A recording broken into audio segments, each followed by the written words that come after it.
शंभो महेश करुणामय शूलपाणे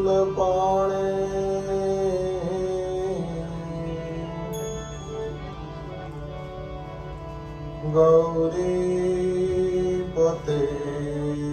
पशुपते पशुपाशनाश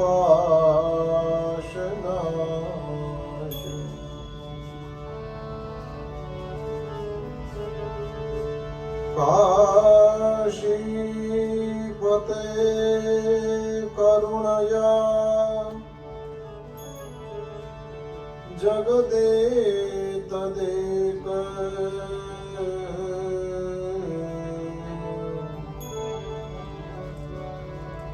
त्वं हंसि पासि विदधासि महेश्वरोऽसि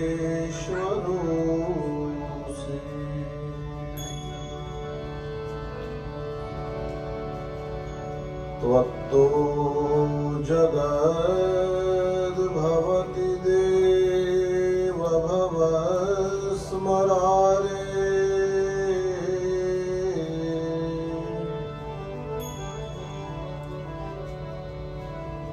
त्वय्येव तिष्ठति जगन्मृडविश्वनाथ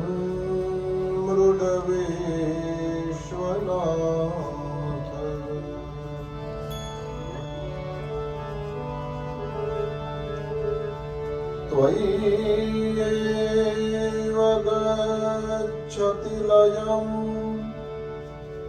जगदेतदीश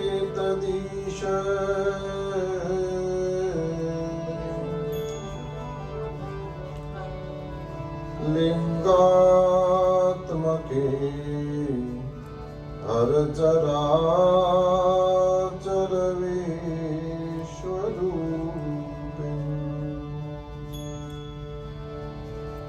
श्री चंद्रमौलीश्वर महादेव की जय।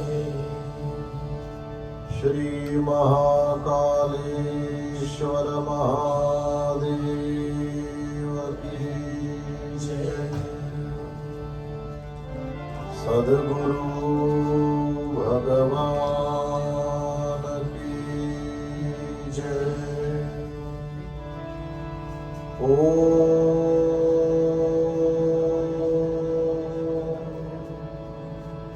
नमः पार्वती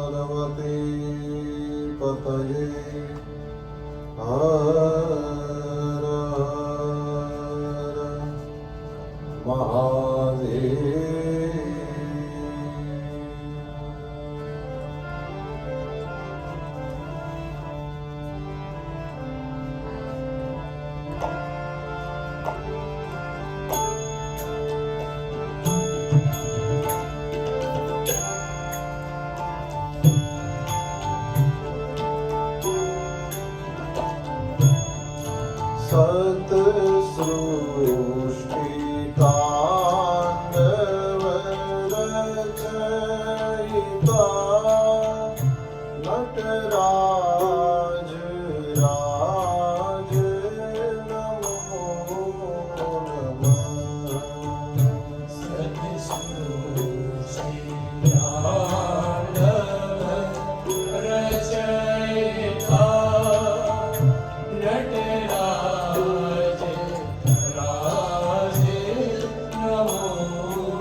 तब के उरे ब्रह्मांड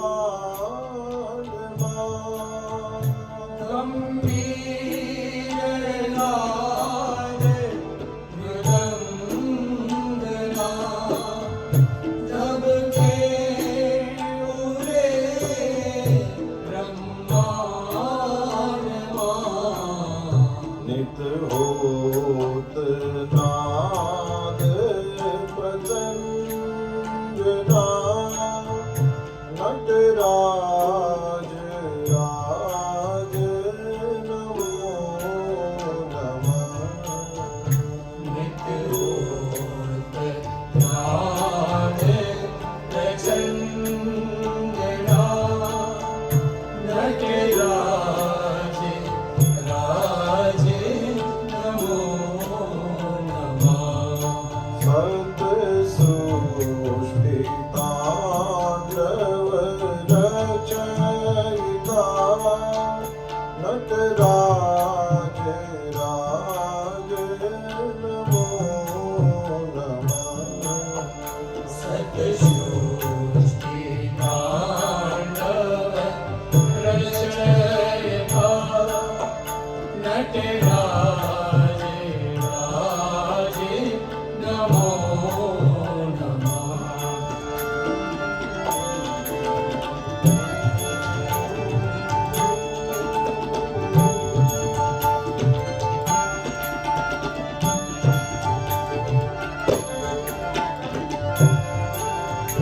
तव शक्ति मांगे स्थिता हे चंद्रिका अपराजिता तव शक्ति वामा ये स्थिता हे चंद्रिका अपराजिता चहुवेद गाये संहिता नटराज राज नमो नमः सौवेदाये संहिता नटराज राज नमो नमः सत सृष्टितांडव रचयिता नटराज राज नमो नमः सतसृष्टि तांडव रचयिता नटराज राज नमो नमः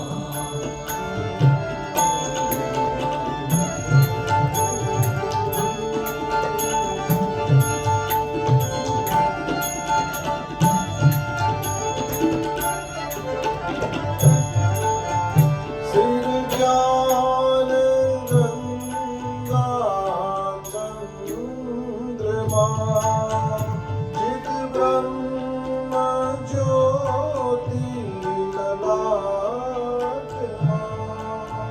सिर ज्ञान गंगा चंद्रमा सिर ब्रह्म ज्योति ललाटमा विषनाग माला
सर्वेष्टारमीश्वरम्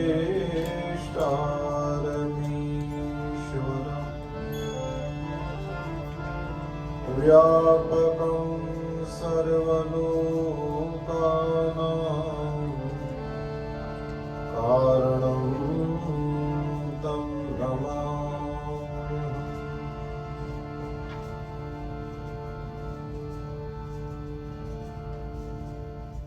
मंगल निधान आनंद कंद परम ब्रह्म परमात्मा भगवान महादेव के पावन चरणों में, नटराज के पावन चरणों में कोटिशः प्रणाम करते हुए आज इस रुद्राष्टक के तीसरे दिन हम आगे वाले श्लोकों को देखने की चेष्टा करें। उज्जैन के उस शिव मंदिर में काकभुशुंडी को शाप हुआ और उनके गुरुदेव भगवान उसका पक्ष लेते हैं और भगवान महादेव की स्तुति करते हुए अपने शिष्य को क्षमा कराना चाहते हैं और वह दिव्य स्तुति ही रुद्राष्टक बन गई।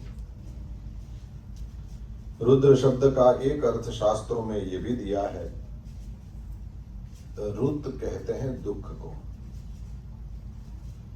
और उसको जो भगा देते हैं वे हैं रुद्र। रुत दुखम द्रावयति, जिसको देख के दुख भाग जाता है। क्योंकि जिनसे सामान्यतया लोग भागते हैं, ऐसी जहर जैसी हर वस्तु को ये अपनाते हैं। सर्प को देख के कौन बैठा रहता है, लेकिन भगवान महादेव अपने गले में उसको धारण करते हैं। विष को भगवान महादेव ने स्वीकार किया है। तो ये परमात्मा ऐसे हैं कि जिन्होंने अपने आचरण से ही हम लोगों को दिखाया, अपने आचरण से ही दिखा दिया मेरे नजदीक कोई दुख रह सकता नहीं। मेरे जो नजदीक रहेंगे उनके भी जीवन में कोई दुख रह सकता नहीं। भगवान महादेव अनंत सामर्थ्य संपन्न हैं। इनके नजदीक किसी प्रकार का कष्ट, चिंता और संताप टिक नहीं सकता। ऐसे भगवान महादेव की स्तुति करते हुए भूदेव ने बड़े दिव्य शब्द यूज किए और फिर मेरे गुरुदेव भगवान ने उसको जिस तरह से गाया है, तो उस ट्यून को बड़े ही भाव से लोग सुनते हैं और शायद दुनिया भर के शिव मंदिरों में भगत तो सुनते हैं, भगवान भी सुनते हैं। कहां कहां केदार में कभी कोई वेदसार शिवस्तवः बज रहा है, कभी कहीं रामेश्वरम में कोई बजा रहा है, कभी विदेशों के मंदिरों में कहीं कोई बजा रहा है। वो शिव माला, वो स्वरों की ऐसी माला किसी संत के, क्योंकि गायक भी तो गाते हैं और वे भी कोई कम नहीं होते, वे भी बहुत अच्छे होते हैं। लेकिन साधनापूत स्वरों में जब कोई संत गाता है, तो क्योंकि वो किसी सेठ को राजी करने के लिए नहीं गा रहा, क्योंकि वो वाहवाही बटोरने के लिए नहीं गा रहे, क्योंकि उनको हमारी तालियां नहीं चाहिए होती है, वो केवल शिव को प्रसन्न करने के लिए गाया जाने वाला गीत होता है। जैसे ये नमामि शमीशानम वास्तव में गाया गया, उन भूदेव ने, उन ब्राह्मण देवता ने वहां पर उस स्तुति को गाया है। इसमें शंकर भगवान की प्रसन्नता के अलावा और कोई मन में कामना नहीं है, और इसलिए उनको फल भी वही मिला है। जो भी पाठ करेंगे, अंत में क्या लिखा, तेषाम शंभुः प्रसीदति। यदि रुद्राष्टकम का तुम पाठ करोगे तो तुम पर भी भगवान महादेव प्रसन्न हो जाएंगे। तो शंभु की प्रसन्नता के अलावा कोई हेतु नहीं है, और इस वजह से इस स्तोत्र का जो भी पठन्ति नरा भक्त्या, जो भी व्यक्ति भक्ति से, प्रेम से इसका पाठ करेंगे, तो उस पर भी भगवान महादेव प्रसन्न हो जाएंगे। आइए, 2 श्लोक हम लोगों ने ऑलरेडी कर लिए, उसका गायन करें। नमामि शमीशा निर्वाणरूपं व्यापकम् ब्रह्मवेदस्वरूपं निजं मे गुणं निर्विकल्पं विलीनं चिदाकाशमाकाशवासं भजेऽहं नमामि शमीशां निर्वाणरूपं व्यापकम् ब्रह्मवेदस्वरूपं निराकारमोकार मूलं तुरीयं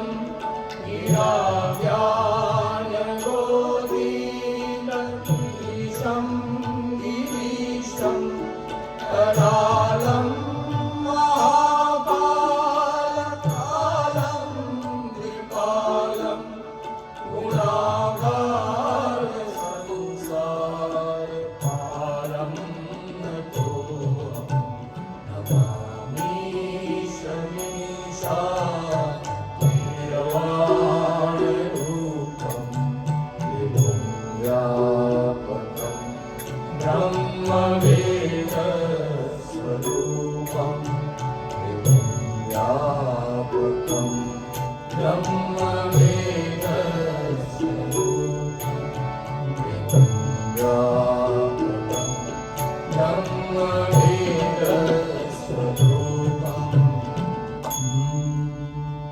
इस तरह से भगवान महादेव की उस दिव्य स्तुति को गाया उस ब्राह्मण देवता ने आज भी, है ना। गोस्वामी तुलसीदास जी ने इसकी रचना 500 साल के पहले करी है, लेकिन ये गाया कब गया था ये तो कौन जानता है। क्योंकि किस जन्म में कौआ होने का, ये अजगर होने का शाप मिला, कौआ तो बाद में हुए और उसमें फिर कितने कल्प बीत गए, तो ये कब के शब्द हैं किसी को नहीं पता। लेकिन वही वो जहां से आता है वहां जाता है। तो क्योंकि ये केम फ्रॉम डायरेक्ट हार्ट, इसलिए आज भी हम यदि उसका संतों के मुख से जिस भी ट्यून में आपको अच्छा लगे, और ट्यून में भी मिलते हैं, ये है भुजंग प्रयात नाम के छंद में। वो सर्प होने का शाप मिला था तो फिर भुजंग सर्प को ही कहते हैं। वैसा ही छंद यूज किया है कि उसमें सर्प का शब्द आता है, भुजंग प्रयात। 2 श्लोक हमने देख लिए, आज तीसरे श्लोक की ओर जाना है हमको। इसमें भगवान महादेव के स्वरूप का वर्णन है। महादेव जी दिखते कैसे हैं। जटा मुकुट सुर सरित सिर, लोचन नलिन विशाल, नील कंठ लावण्य निधि, सोहबाल विधुभा। जटा मुकुट सुर सरित सिर, लोचन नलिन विशाल। भगवान महादेव जहां पार्वती को कथा सुनाना चाहते हैं, वहां प्रारंभ में वहां पर उनके स्वरूप का वर्णन है। वहां पर ये सब लिखा है, जटा मुकुट, और कोई मुकुट की जरूरत ही नहीं, उन्होंने जटा का ही मुकुट बनाया हुआ है। सुर सरित सिर, सुर देवताओं की सरिता गंगा जिनके सिर पर है।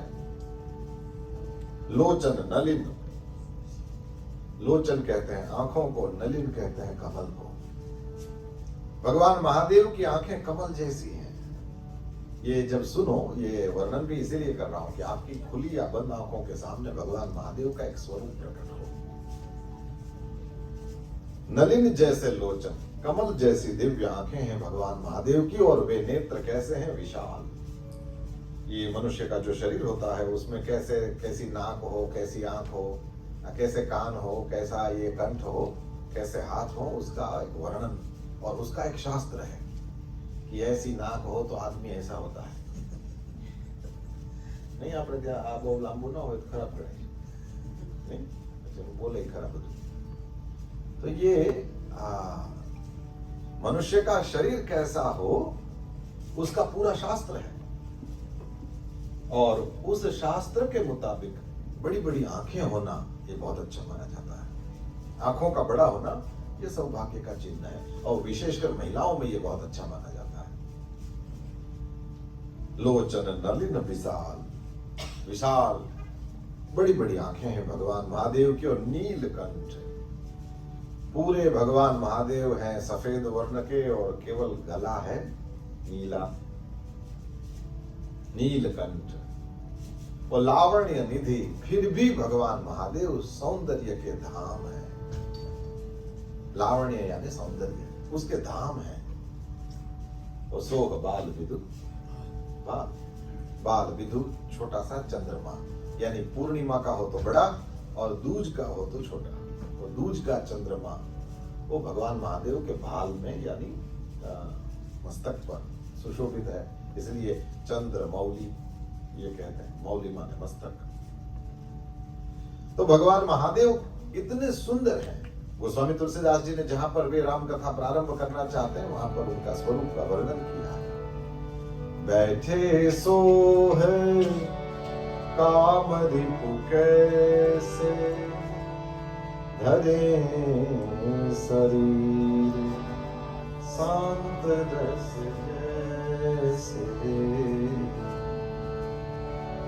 बैठे सोहम कामधेनु कैसे, धरे शरीर शांत रस जैसे। निज कर दासी नागरी पुछाना, बैठे सहज ही समरूप समाना। बैठे सहज ही शंभु कृपाला। परमात्मा भगवान महादेव अपने हाथ से अपना मृग चर्म बिछा करके सहज ही कृपालु शंभु बैठे। और बैठे थे तो कैसे लग रहे थे? बोले धरे शरीर शांत रस जैसे। शांत रस है और उसने जैसे मूर्तिमान शरीर धारण कर लिया हो ऐसे लग रहे थे। भगवान महादेव अद्भुत दिव्य देह है उनकी और वे बैठे हैं, सुंदर लग रहे हैं। आज हम जिन दो श्लोकों को देखने वाले हैं उसमें भी भगवान महादेव के देह का, उनके स्वरूप का, वे दिखते कैसे हैं इसका वर्णन है। और ये शास्त्रों में बार बार आपको मिलता है, कैसे दिखते हैं उसका वर्णन बार बार। क्यों? जब भी पाठक उसका पाठ करेगा, जब भी चिंतक उसका चिंतन करेगा, जब भी गाने वाला उन शब्दों को गाएगा तो उनके सामने उस देवता का दिव्य विग्रह आएगा। और you are where your mind is. आप वहां नहीं होते हैं जहां आपका तन होता है, आप वहां होते हैं जहां आपका मन होता है। और इसलिए भगवान की सुंदर मूर्तियां, ये इतनी सुंदर मूर्तियों को रखने की जरूरत क्या है? बोले यदि सुंदर नहीं होंगे तो हमारी आंखें वहां नहीं लगेंगी। और एक बार आंख चिपक गई तो फिर पुजारी लोग इतना सुंदर से सजाते हैं, ठाकुर जी को इतना बढ़िया से वो सब करते हैं कि आपकी आंखें वहां लगी रहें।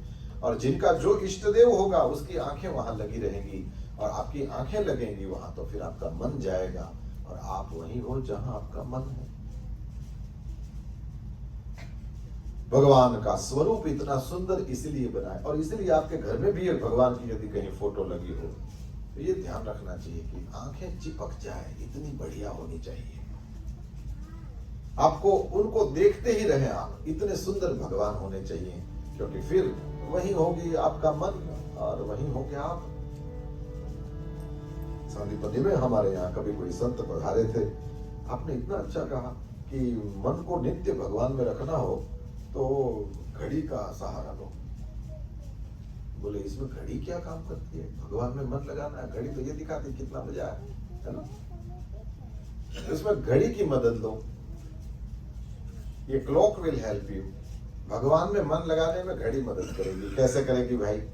बोले जैसे अभी यहाँ 6:30 बजा है, तो मन में यदि टाइम हो तो मन में ऐसे सोचो, शाम को 6:30 तो रोज गोकुल में बजते ही होंगे।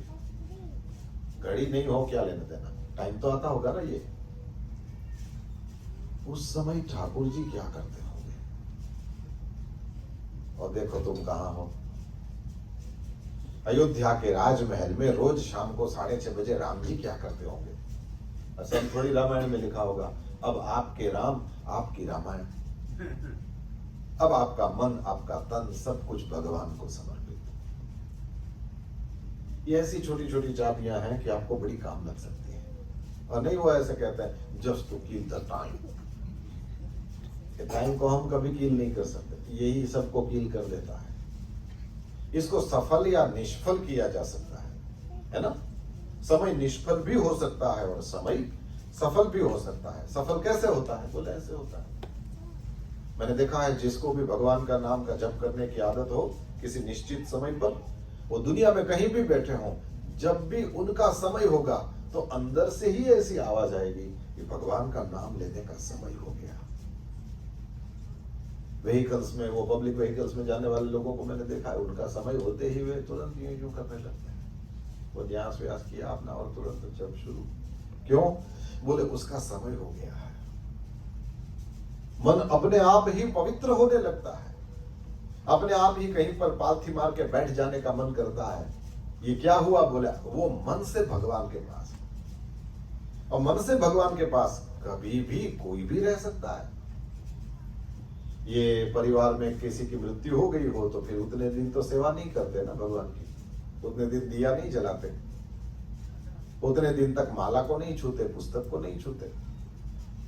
परिवार में किसी बच्चे का जन्म हुआ हो उतने दिन, वो 10 दिन भी, हमारे यहाँ ये नियम है, हम ये सब नहीं करते।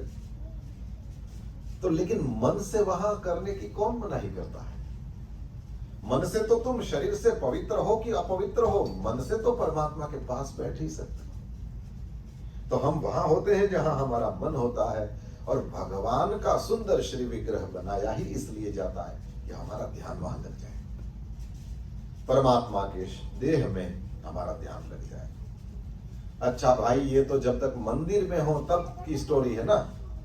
या तो अपने घर में हो तो भगवान का सुंदर चित्र लगा है तो फिर वहां भगवान के मन में लगे। लेकिन जब बाहर हो, न घर में है न मंदिर में है, तब भगवान में मन कैसे लगे? तो बोले ये सुनो, इन शब्दों को सुनते ही नव कंज लोचन कंज मुख कर कंज पद कंजा,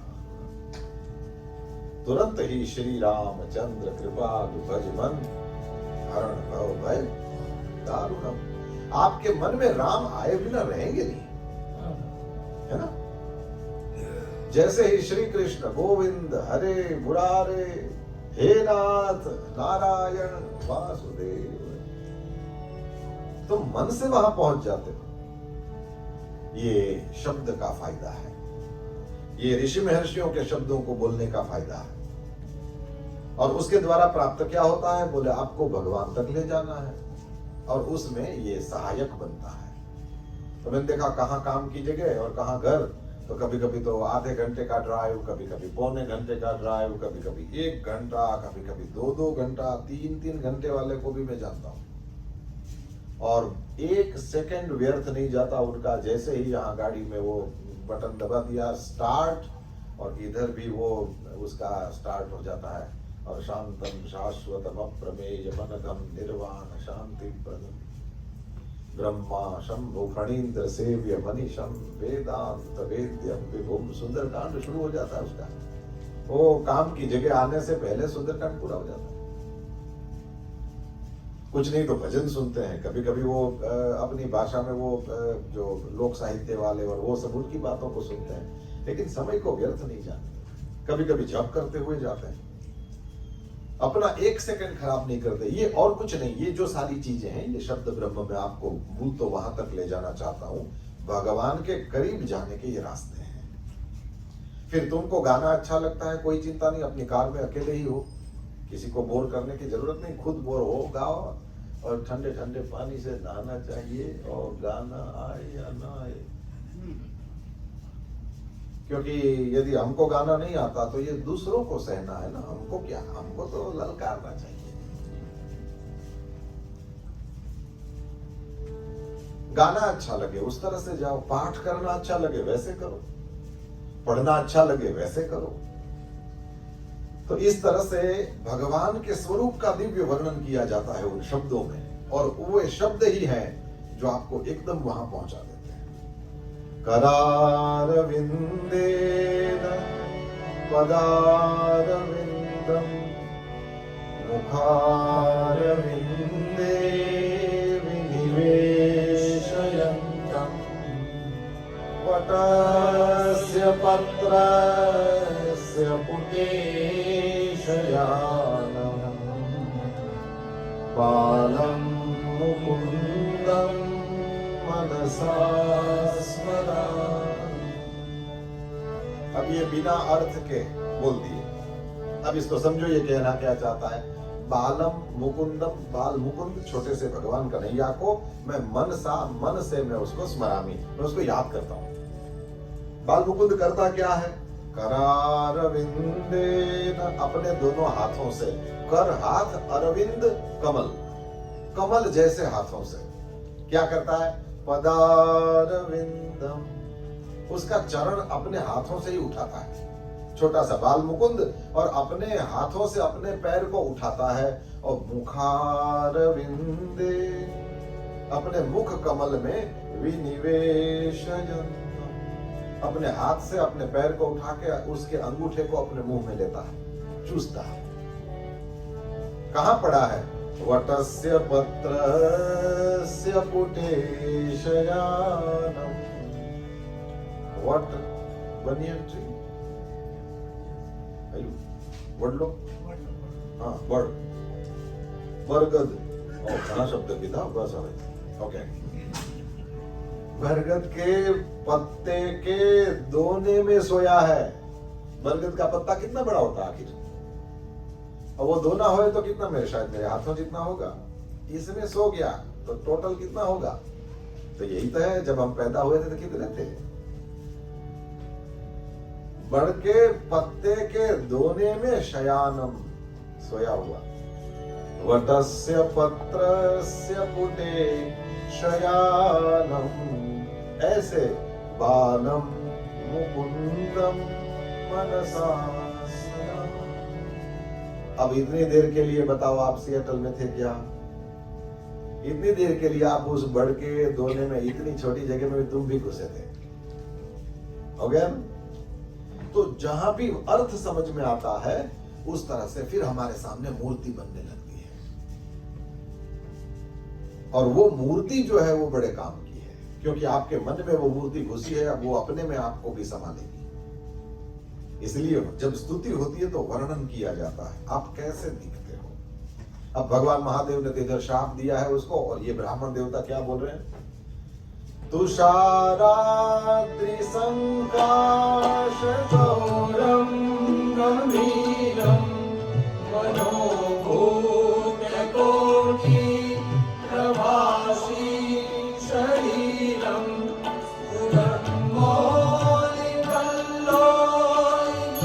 चारुगङ्गा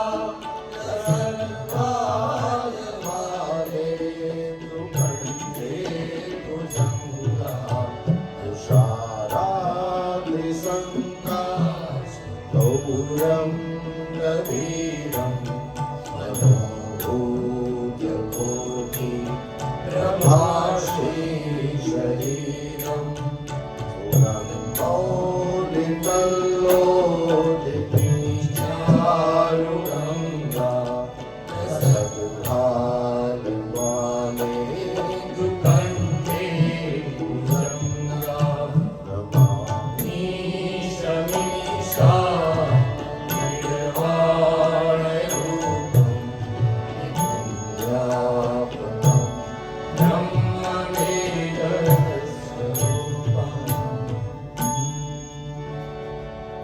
तुषार किसको कहते हैं? बर्फ को, आइस। ए अपना रेनियर पे है एकदम। मेरे को ये चित्र बड़ा बढ़िया, मैं पहली बार जब आया था तो मैं कहता मेरे लिए ये कैलाश, इसको देखता हूँ मेरे को कैलाश की याद आती है। इसीलिए ये रुद्राष्टक ही हो रहा है। कैलाश पर जाकर जब अवसर मिलेगा करेंगे, लेकिन पहले रेनियर की बात करते हैं। हम माउंट रेनियर न बोलो तो वादो नहीं, तो बोले आपको बोलू पड़े, ठीक। तुषार कहते हैं बर्फ को, और उसका अद्री, अद्री माने पहाड़, बर्फ का पहाड़। ये कौन है? बर्फ, बर्फ के पहाड़ तो बहुत सारे हैं, लेकिन यहां जब बर्फ का पहाड़ कहा जाए तो किसको कहेंगे? हिमालय को। हिमालया नहीं हो, हिमालय, योगा नहीं, योग, रामा नहीं, रामा એટલે a lady, રામ એટલે દશરથનો દીકરો, એમ કૃષ્ણ એટલે દ્રૌપદી, કૃષ્ણ એટલે જશોદાનો દીકરો। તો જો હારે રામા એમ કરશો તો તમે રામનું નામ નથી લેતા, અનલેસ કે તમારા મનમાં રામ હોય તો બોલવામાં ભૂલ થાય તેના।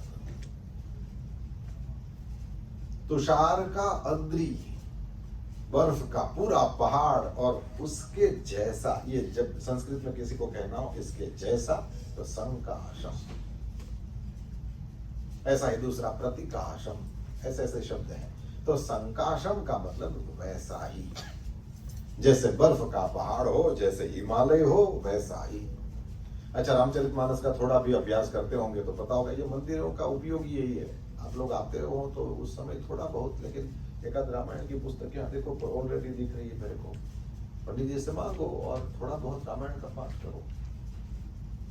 मैं तो आज कहीं किसी के घर में बैठा था तो मैंने तो बड़े ही सहृदयता से कहा कि यदि तुम सनातन धर्म को, वैदिक धर्म को समझना चाहते हो, स्टार्ट विथ रामचरितमानस।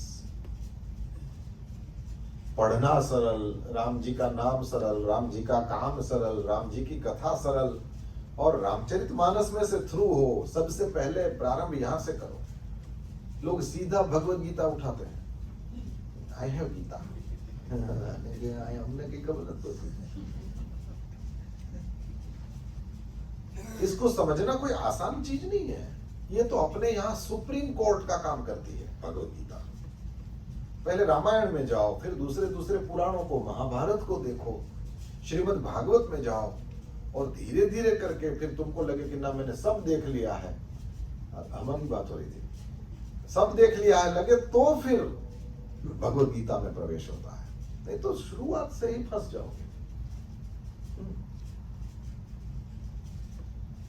एनीवे, तो रामचरितमानस इतना बढ़िया ग्रंथ है, इसको थोड़ा थोड़ा थोड़ा, चाहे दो दोहा, लेकिन नित्य पाठ करो।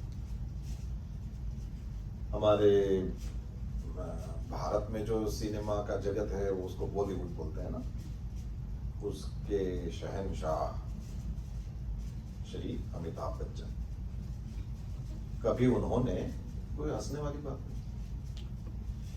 कभी उन्होंने स्वयं मेरे गुरुदेव से कहा कि दुनिया में शूटिंग के लिए कहीं भी जाऊं, मेरी बैग में रामचरितमानस होता ही है, और मैं उसका कम से कम 2 दोहा पाठ करता ही हूं।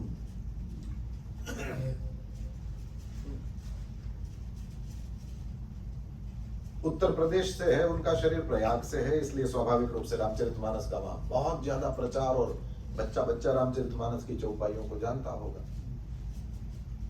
तो बचपन से जो संस्कार पड़े हैं, कहीं भी होते हैं, कहते हैं मेरे पास मानस जी होती ही है और मैं उसका पाठ करता ही। तो व्यक्ति का अपना जीवन भी तो होता है सर। तो सनातन धर्म को समझना चाहो प्रभु, तो सबसे पहले मानस जी उठाओ। ये सबसे सरल ग्रंथ है, इसके पीडीएफ भी मिलते हैं इंटरनेट पर। आप जिस फॉर्म में चाहो आपको प्राप्त होगा।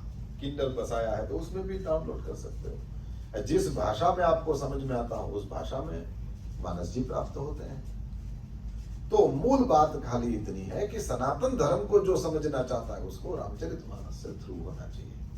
और कई लोग ऐसा लगता है कि एक बार पढ़ते हैं तो साथ बहुत सारे सवाल होते हैं, ये क्यों, ये क्यों, ये क्यों, ये क्यों। ठीक है, होने दो, लेकिन ज्यादा किसी का सिर मत खाओ। तुम इसमें से कम 2 बार 3 बार फुल बुक थ्रू हो जाओ और राम कथा से थोड़े परिचित हो जाओ, एंड देन आप देखोगे कि बहुत सारी चीजें हैं जो धीरे धीरे पाठ करते हुए आपको खुलने लगती।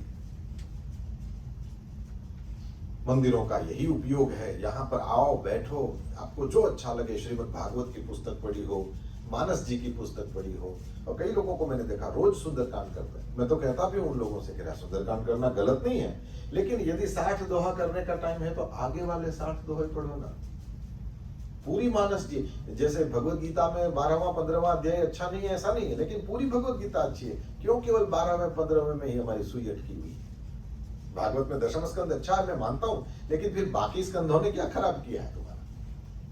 पूरी भागवत अच्छी है, पूरी भगवत गीता अच्छी है, पूरा पूरा रामचरितमानस अच्छा है, उससे थ्रू होना चाहिए। और आप देखोगे प्रवचनों में तो कितना कहा जा सकता है, लेकिन जब स्वयं स्वाध्याय करते हो, उसमें भी मैं कहने ही चला हूं तो फिर पूरी बात बता दूं। कभी संस्कृत में पढ़ना और मानस जी की चौपाइयों को पढ़ना, इसमें पढ़ना मत।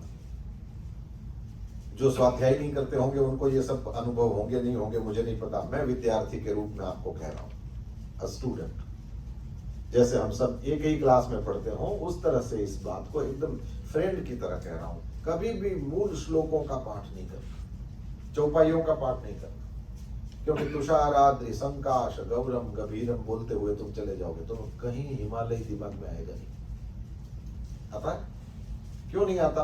क्योंकि हमको वो तुषार का ही मतलब पता नहीं, फिर अद्रि का मतलब पता नहीं, फिर संकाशम का मतलब पता नहीं, फंस जाते हैं।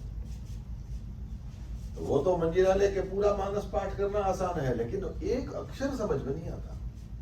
और रिदम ऐसी वस्तु है कि कितना वो कर लिया पता नहीं चलता। हाँ, पूरी पूरी मानस कितनी बार हो जाती है रिदम में, ये हमने झिंचक झिंचक झिंचक करता ही लगे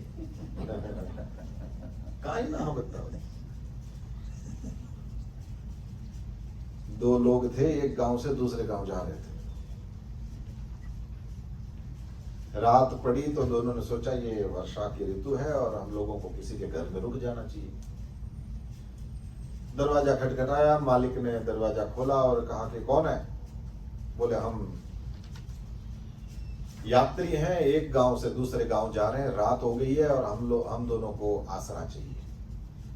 तो मालिक ने कहा ठीक है आ जाओ, मैं अकेला हूं, मेरे साथ दो और सो जाएंगे, उसमें क्या है। ये दोनों ने सोचा कि सोना होना तो ठीक है, थोड़ी देर आराम भी करेंगे, लेकिन इसके घर में आए हैं तो कुछ काम कर देंगे, फ्री में नहीं रहेंगे। तो मालिक ने कहा कि ठीक है, देखो मेरे तो यहाँ ये सब गेहूं और ये सब पड़ा है, तो और ये घंटी है तो उसको लेके तुम इसका आटा बना दो। हाथों से वो मैन्युअली होता था ना पहले अपने यहाँ वो। तो बोले इसमें गेहूं डालते जाओ और पीसते जाओ, तो धीरे धीरे उस चक्की से फिर आटा बन जाएगा। अब मालिक तो सो गया और इन दोनों ने शुरू किया। अब वो उस जमाने में लाइट थोड़ी थी, तो वो तो अंधेरा ही था, तो इधर गेहूं रख दिया और दोनों फिर शुरू हो गए। आधी रात होने के बाद में एक ने दूसरे से पूछा, वो घुमाना शुरू, और एक ने दूसरे से पूछा कि कितना बाकी है अभी? तब वो दूसरा बोला कि तू गेहूं नहीं डाल रहा था?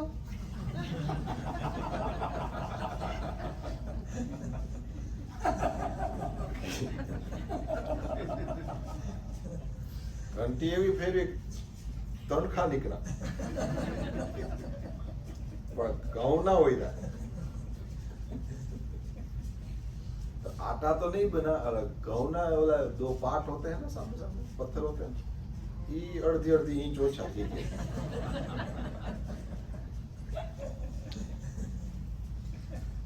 પેલા પડ છે એ ઘસાઈ ગયા પણ લોટ નો બી ये घिसते ही रहते हैं, गेहूं नहीं डालते, आटा बनता। दो चौपाई दो दोहा, लेकिन अर्थ पढ़ो जब स्वाध्याय करो। ये जैसे वो क्लास में साथ में पढ़ते हैं ना, इस तरह से कह रहा हूं।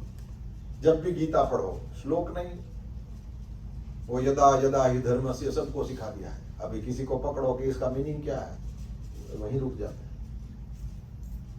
जरा सा 4 श्लोक क्यों नहीं आते हो, पहले आप अपने उसके मीनिंग समझो। तुषार का मतलब हुआ बर्फ, अद्रि का मतलब हुआ पहाड़, तुषाराद्रि हिमालय। उसके जैसे भगवान महादेव कैसे हैं? तुषाराद्रि संकाश गौरम। गौरम माने गोरे हैं, तो खास ख्याल रखना, शंकर भगवान की कहीं फोटो दिख जाए जिसमें कन्हैया की तरह वो ब्लू कलर के हो, फोटो खोटो। शंकर भगवान का कलर जो है वो व्हाइट, कर्पूर गौरम। भगवान महादेव कपूर जैसे गोरे हैं। अच्छा देखो, नॉर्मली कुंद इंदुदर गौर उमा रमन करुणा अयन, भगवान महादेव का कहीं वर्णन आता है तो वहां पर कहते हैं कुंद जैसे, और इंदु उसके जैसे गोरे हैं। कुंद कहते हैं मोगरे को, मोगरे का फूल होता है ना, उसके जैसे गोरे हैं भगवान महादेव। और या फिर कहते हैं इंदु जैसे गोरे हैं। इंदु क्या है? इंदु माने चंद्रमा, चंद्रमा जैसे गोरे हैं। तो इस बार यहाँ पर गोस्वामी तुलसीदास जी ने कुंद और इंदु की उपमा कई बार दिया है भगवान महादेव को। और यहाँ तक आते आते फिर तुषाराद्रि कह दिया, बर्फ का पहाड़ कह दिया। क्यों?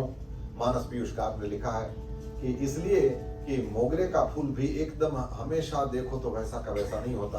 वो खिलता है तो बढ़िया सा सफेद कलर, लेकिन धीरे धीरे धीरे फिर वो मुरझाने लगता है और कलर सेम नहीं रहता। इसी तरह से इंदु को देखो, चंद्रमा को देखो तो वो जैसे जैसे पूरा होने लगता है फिर उसमें दाग है वो भी बड़ा दिखने लगता है। शंकर भगवान की बात हो तो वे तुषाराद्रि, हिमालय की कहीं से फोटो खींच लो वो वैसा का वैसा दिखता है ना।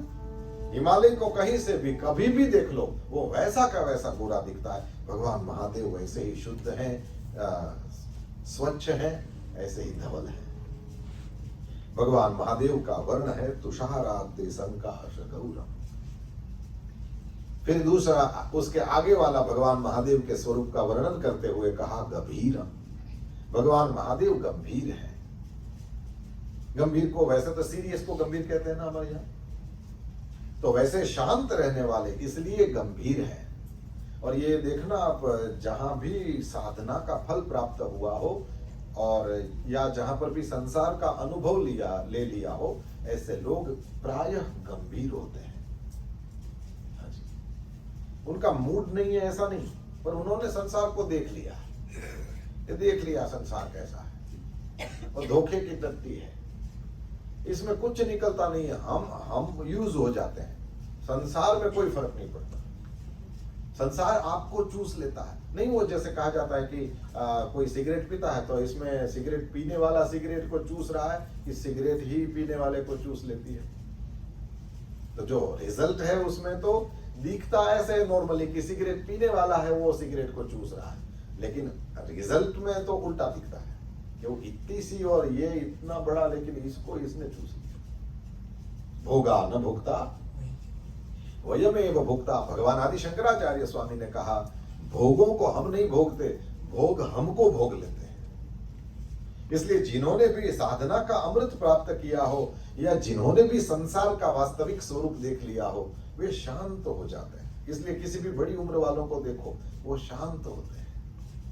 ये नहीं समझना कि इनका मूड नहीं है, उदास बैठे, उदास नहीं होते हैं, शांत होते हैं। शांत और उदास सेम दिखते हैं। शंकर भगवान को कभी भी देखो इस तरह से समाधि लगाए हुए, लेकिन वो शांत है, वो मूड ऑफ नहीं है, गंभीर है। और दूसरा एक मतलब इसका गंभीर, उस ये गहराई को भी कहते हैं। भगवान महादेव की गहराई, ओ हो, तुम त्रिभुवन गुरु वेद बखाना और आन जीव पावन कहा जाना। भगवान महादेव का क्या स्वरूप है कौन जान सकता है। गंभीर है, और एक अर्थ वो भी दिया है कि उनके निश्चय से उनको कोई बदल नहीं सकता। उन्होंने जो निर्णय कर लिया कि इसका ऐसा करना है, फिर उस निर्णय में कोई भी चेंज नहीं हो। नहीं तो नॉर्मली यमराज का काम मारने का है, लेकिन मार्कंडेय शरण में आ गए और शिवलिंग को चिपक गए। आपने फोटो देखी होगी तो आपने देखा होगा यमराज दूर भाग रहा है। क्यों? भगवान महादेव ने त्रिशूल उठा लिया। उनके निश्चय से उनको कोई बदल नहीं सकता। ये भगवान महादेव का स्वरूप है। तो बर्फ की पहाड़ जैसे गोरे गोरे भगवान महादेव गंभीर हैं। और गोस्वामी तुलसीदास जी ने लिखा, उनके शरीर में ये जो गोरे गोरे भगवान महादेव हैं तो कैसे लगते हैं? बोले मनोभूत कोटि प्रभा। मनोभूत, मन में पैदा होने वाला। मन में कौन पैदा होता है? मन में क्रोध पैदा होता है, मन में अहंकार पैदा होता है, मन में ईर्ष्या पैदा होती है, मन में मत्सर पैदा होता है, और मन में काम भी पैदा, मन में लोभ भी पैदा होता है। तो मनोभूत कोटि प्रभा, कोटि करोड़, करोड़ों मन में से पैदा होने वाले के जैसी प्रभा प्रकाश है जिनका। अब इसकी बात आएगी तो फिर वहां क्रोध की नहीं है चलेगी, है ना। क्रोध कोई सुंदर थोड़ी है, और ना ही ये लोभ सुंदर है, ना ही अहंकार मत्सर सुंदर है, ना ही ईर्ष्या सुंदर है। सुंदर कौन है? बोले जहां भी सुंदरता की बात आती है तो कहते हैं कामदेव है ना। भगवान महादेव कैसे हैं? बोले करोड़ों कामदेवों से भी सुंदर है। मनोभूत कोटि प्रभा, करोड़ों कामदेवों से भी सुंदर, यानी ये पुरुषों में, क्योंकि महादेव का शरीर पुरुष का दिखता है तो इसलिए कहते हैं कि पुरुषों में सबसे सुंदर कामदेव। और कामदेव से भी, कामदेव क्या, करोड़ कामदेव से भी प्रभा, सुंदर प्रकाश निकलता है, सुंदर स्वरूप है किनका? महादेव का। यदि शंकर भगवान आपके इष्ट देव हो तो आपके लिए ये शब्द बड़े काम के हैं। क्यों?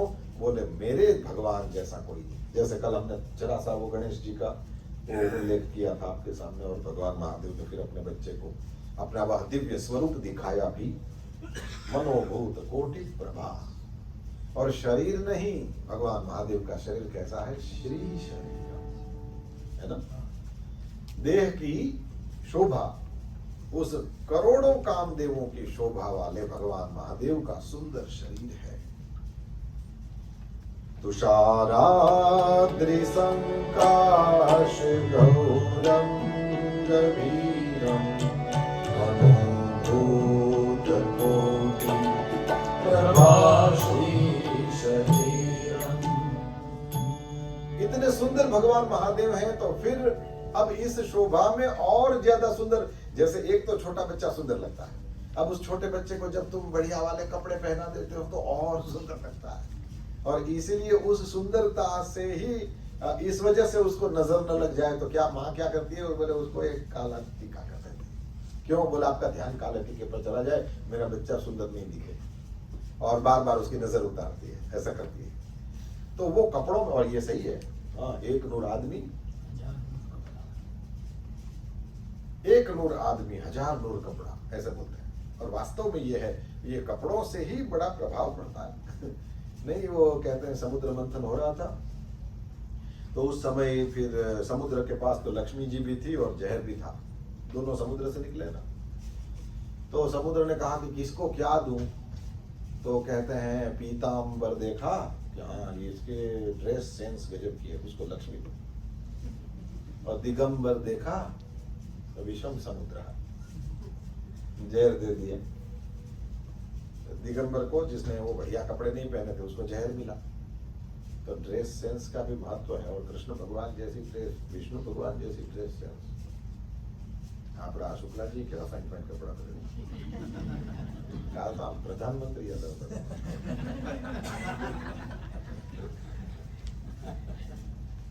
अरे इंटरेस्टिंग बात है। घણા લોકો कपड़ा बहुत। तो भगवान महादेव का क्या है कि ये ऑलरेडी तुषाराद्रि संकाश गौरम है, गंभीरम है, सब है उनमें। अब और शोभा इनको प्राप्त हो गई। कैसे? बोले वो भगीरथ तपस्या कर रहा था, और भगीरथ ने कहा मेरे चाचे सब मरे पड़े हैं महाराज, उसका उद्धार करो। तो गंगा सागर, ये ईस्ट इंडिया में है ना, एकदम अपना पूर्व वाला छोर, वहां पर गंगा सागर को मिलती है। उस स्थान में भगवान कपिल बैठे हैं।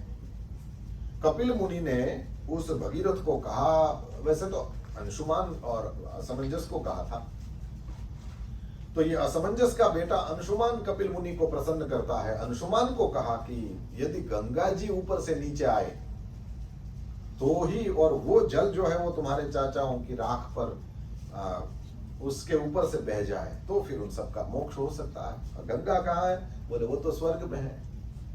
तो वो अंशुमान तपस्या करता है। अंशुमान का शरीर शांत हो गया, गंगा जी नीचे नहीं आई। फिर अंशुमान का बेटा, उसका नाम दिलीप, उसने तपस्या करी और वो भी शांत हो गया, लेकिन गंगा जी नीचे नहीं आई। और फिर दिलीप का बेटा भगीरथ तप करता है। जब दिलीप के बेटे भगीरथ ने तपस्या करी तो वो जो 3 पीढ़ियों का तप मिला, उसके बाद फिर गंगा जी, जैसे ये शनिवार को हनुमान जी जाते हैं तो फिर वहां वो नारियल फोड़ते हैं ना, तो एक बार तुम ये इस तरह से करो, नारियल नहीं फूटा, तो दूसरी बार प्रयत्न किया नहीं फूटा, लेकिन तीसरी बार फूटा, तो क्या केवल तीसरे ने फोड़ा? नहीं, पहले वाले दो हैं उनका वो कोई व्यर्थ नहीं गए हैं, उनकी जो उसने उस नारियल को अंदर से हिला दिया था, उसकी स्किन को एकदम वो कमजोर कर दिया था, फिर तीसरे को यश मिला। उस तरह से अंशुमान और दिलीप की तपस्या कोई व्यर्थ नहीं गई थी, लेकिन तीनों तपस्या मिल गई तो फिर गंगा नीचे आई। अच्छा, गंगा प्रसन्न हुई भगीरथ के ऊपर और भगीरथ को कहती है कि भाई मैं दो कारण से पृथ्वी पर नहीं आऊंगी। भगीरथ ने कहा, मां बताओ क्या कारण है? बोले पहला कारण यह है कि सारे लोग सब पापी आएंगे, मेरे में स्नान करेंगे, तो वो फिर सब लोगों का पाप तो मैं ले लूंगी, मेरा पाप कहाँ में है ना? आपके घर से तो वो लोग कचरा ले जाएंगे, फिर उसको भी तो कहीं डंप करना पड़ेगा ना, कि अपने में भर के थोड़ी बैठ रहते हैं। तो ये सारे पापी मुझ में नहाएंगे, वो पाप मैं कहाँ फेंकूं ये बताऊं। और दूसरा ये कि ऊपर से मैं नीचे आऊंगी तो कोपी धारयिता वेगम पतंत्या में महितले, मैं ऊपर से महितल पृथ्वी पर गिरूंगी तो कोई मेरे वेग को धारण करने वाला होना चाहिए। अन्यथा बोले अन्यथा भूतलम विद्वा नृपयास्य रसातल, अन्यथा इस पृथ्वी को भेद करके मैं रसातल में चली जाऊंगी, फिर वापस नहीं आऊंगी। तो भगीरथ ने कहा, मां तुम्हारे दोनों ही प्रश्नों का जवाब मेरे पास है, बताओ क्या है? बोले यदि तुम में पापी नहाएंगे तो साधु संत भी तो नहाएंगे, सती जति भी तो नहाएंगे, तो उनके हृदय में परमात्मा होते हैं, इसलिए वे जब स्नान करेंगे तुम में, वो पापी स्नान करेंगे तो सारा पाप उनमें, लेकिन जैसे ही साधु संत स्नान करेंगे, सन्यासी महात्मा सती जति स्नान करेंगे तो वो सारा पाप वो ले लेंगे। क्यों? बोले उनके हृदय में भगवान श्री हरि विराजमान है और उनको पाप लग नहीं सकता। तो पाप वाला तो वो तो ठीक है, तुमको फिर शुद्ध कर दिया जाएगा। और रही बात उस वेग को धारण करने की, तो धारयिष्यति ते वेगम रुद्रस्त्वात्मा शरीरिणाम, रुद्र जो है वो तुम्हारे वेग को धारण करेंगे। तो फिर कहते हैं गंगा जी ऊपर से नीचे गिरी और भगवान महादेव को प्रसन्न किया भगीरथ ने, और कहा कि ये बहुत बड़ा पानी का फोर्स आने वाला है और इसको आप धारण करो। तो भोले बाबा ने कहा आने दो। तो देखा कि थोड़ी गंगा में थोड़ा अभिमान आ गया है, तो भगवान महादेव ने क्या किया पता है? कहते हैं जटा की एक ही लट खोली और पूरी गंगा अंदर। तो भगीरथ ने कहा अब इसको छोड़ दीजिए। बोले नहीं, बड़ी अभिमान कर दिया, रहने दो उसमें। बोले मेरे चाचा लोग उधर राह देख रहे हैं, उसकी राख पर इस पानी को फेरना मेरे को कृपा करो। तो वही जरा सा खोल दिया और कहते हैं वो गंगा फिर हर हर हर करती हुई बहती है। तो एक तो भगवान महादेव ऐसे हिमाचल के समान गौर वर्ण गंभीर हैं और शरीर में करोड़ों कामदेवों की शोभा को लिए बैठे हैं, और फिर उनके सिर पर ये देव नदी है ना, गंगा स्फुरन मौली कल्लोलिनी चारु गंगा।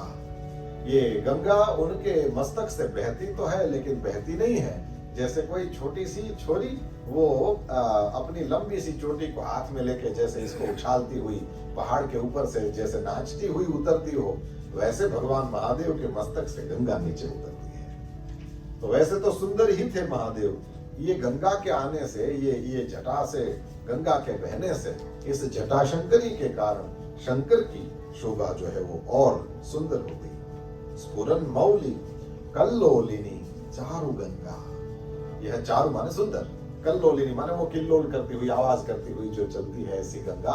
ये स्फुरत माने जैसे वो वोल्केनोस देखे ना, उसमें से कैसे वो आग निकलती है, तो उस तरह से गंगा भी इस तरह से उछलती हुई भगवान महादेव की जटा से मुक्त हुई और फिर वो हिमालय के ऊपर से फिर बहती हुई आ रही है। तो भगवान महादेव का जो स्वरूप था और सुंदर हो गया और अल्टीमेट लसद भाल बालेंदु। भगवान महादेव के भाल में क्या है? बोले लसद, सुंदर दिखता है। क्या? बोले वही बाल इंदु, इंदु चंद्रमा, बाल इंदु छोटा सा, तो दूज का चंद्रमा है वो भगवान महादेव के ललाट में सुंदर लगते। तो एक तो गोरे महादेव, और उसमें चमकता हुआ चंद्रमा। शिव जी गोरे, वो जल सफेद, अब भस्म लगाते हैं सफेद, चंद्रमा सफेद, मोगरा सफेद, धतूरा सफेद। देखो धरे शरीर शांत रस जैसे, आसपास शांति ही है। तमोगुण के अधिष्ठाता हैं, तमोगुणी नहीं है, सोते नहीं हैं, शांत हैं। ऐसे भगवान महादेव करुणा के अवतार हैं, ये कहा गया है हमारे यहाँ। तो इतने सुंदर दिखते हैं। एक बार गा लो।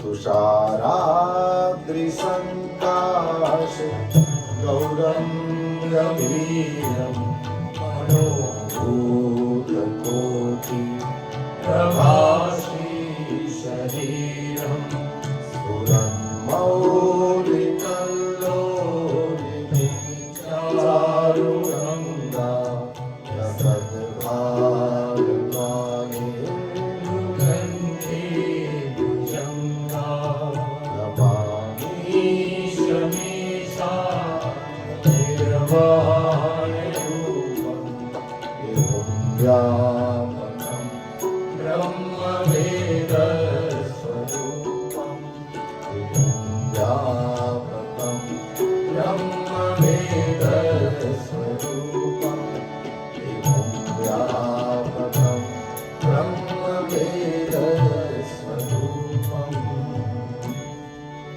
इतने सुंदर सफेद वर्ण वाले भगवान महादेव का गला ये नीला है।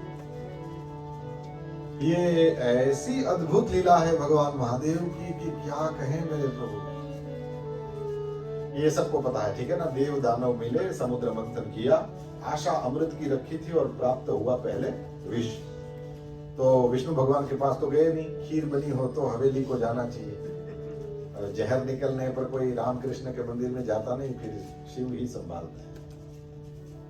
शंकर भगवान के पास उस जहर को ले जाया गया और भगवान महादेव ने कहा कि ये देखो, जब हम सर्वनाथ हो ना, हम सबके नाथ हो, तो फिर कभी ऐसी भी जरूरत आन पड़ सकती है भक्तों को, और उस समय यदि मैं मदद नहीं करता तो मैं भगवान का का मैं सबसे लोटा जल क्यों लेता हूं, मैं सबसे पूजा क्यों लेता हूं, यदि मैं उनका सहयोग न कर सकूं। और भगवान महादेव ने निश्चय किया कि इस जहर को मैं पी जाऊंगा, है ना। जैसे ही भगवान महादेव ने जहर पीने की सोची, पार्वती ने कहा पेट में 14 ब्रह्मांड है, यदि उतार गए महाराज ध्यान रखना ये 14 ब्रह्मांडों को जला के रख देगा। लेकिन शंकर भगवान ने कहा अंदर उतरेगा तो 14 को जला देगा, बाहर रहेगा क्या करेगा। बोले सेम स्थिति होने वाली है, तो क्या किया जाए। बोले पीना भी नहीं भी पीना, ये मुश्किल है। एक बूंद पानी नहीं अटका सकते अपने गले में, कभी ट्राई करके देख लेना। पानी अटकाने का प्रयत्न करो, तब समझोगे शिव ने क्या किया है।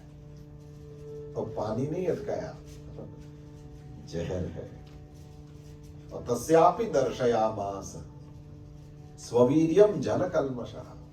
सुखदेव जी महाराज ने राजा परीक्षित को कहा, अपनी उस ताकत को पानी के बाप ने शिव पर भी दिखाई। क्या हुआ। बोले यद चकार गले नीलम, उनका गला जो है वो नीला हो गया। लेकिन तच्च साधो हो विभूषणम, भगवान महादेव ने जहर पी लिया। आप जानते हो उसके बाद में फिर और रत्न निकलने लगे थे समुद्र से, और फिर उसमें जब वो अमृत निकला तो फिर वो दैत्यों ने छीन लिया था। मोहिनी भगवान प्रकट हुए थे और फिर देवताओं दैत्यों को एक एक लाइन में बिठाया था, और वो देवताओं की लाइन में राहु बीच में आ गया और उसने पी लिया। और सूर्य चंद्र ने इशारा करके दिखा दिया कि महाराज इस तो राक्षस को आपने अमृत पिला दिया। फिर भगवान ने वो मोहिनी वाला रूप छोड़ दिया और चक्र छोड़ करके उसका मस्तक काट दिया। तो यहां तक अमृत उतरा था, तो इतना ही अमर हुआ। राहु जो है वो क्या है, सिर अवशेषित राहु, केवल मस्तक ही बचा हुआ है उसका। अब यहां मैंने ये शॉर्ट स्टोरी आपके सामने इसलिए रखी कि देखो चरित्र।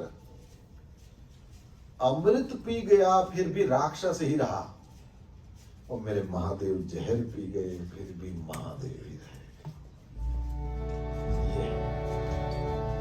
ये बड़े मकानों में रहने वाले राक्षस भी हो सकते हैं। ये बहुत मेवा मिठाई खाने वाले कोई देवता ही होते हैं, ऐसा नहीं है। अमृत पीने वाला भी राक्षस हो सकता है, और जहर पीने के बाद भी महादेव महादेव ही है कोई। तो चरित्र आपका कैसा है, ये कोई जहर पीने से मर नहीं जाता आदमी। और अमृत पीने से कोई अच्छा नहीं बन जाता। अमृत पीने वाले भी बुरे हो सकते हैं, जहर पीने वाला भी प्यारा हो सकता है। भगवान महादेव ने वो जहर पी लिया, तो उस पानी के पाप ने, उस जल कलमश ने भगवान महादेव के गले पर भी अपना असर दिखाया, और फिर भी हम उसकी पूजा करें। अब देखो ये एकदम सफेद जिसका शरीर हो, एकदम सफेद, और उसका उतना पार्ट ब्लू हो जाए, जहर वाला, डार्क ग्रीन, और ये सारे कलर मिले होते हैं ना जहर की, तो बात ही क्या करना। तो मुझे बताओ, ऐसा भगवान सुंदर लगता है? ये तो कहते हैं बड़े सुंदर हैं, नहीं? नीलकंठ लावण्य निधि, केवल लावण्य वाले ही नहीं, लावण्य निधि।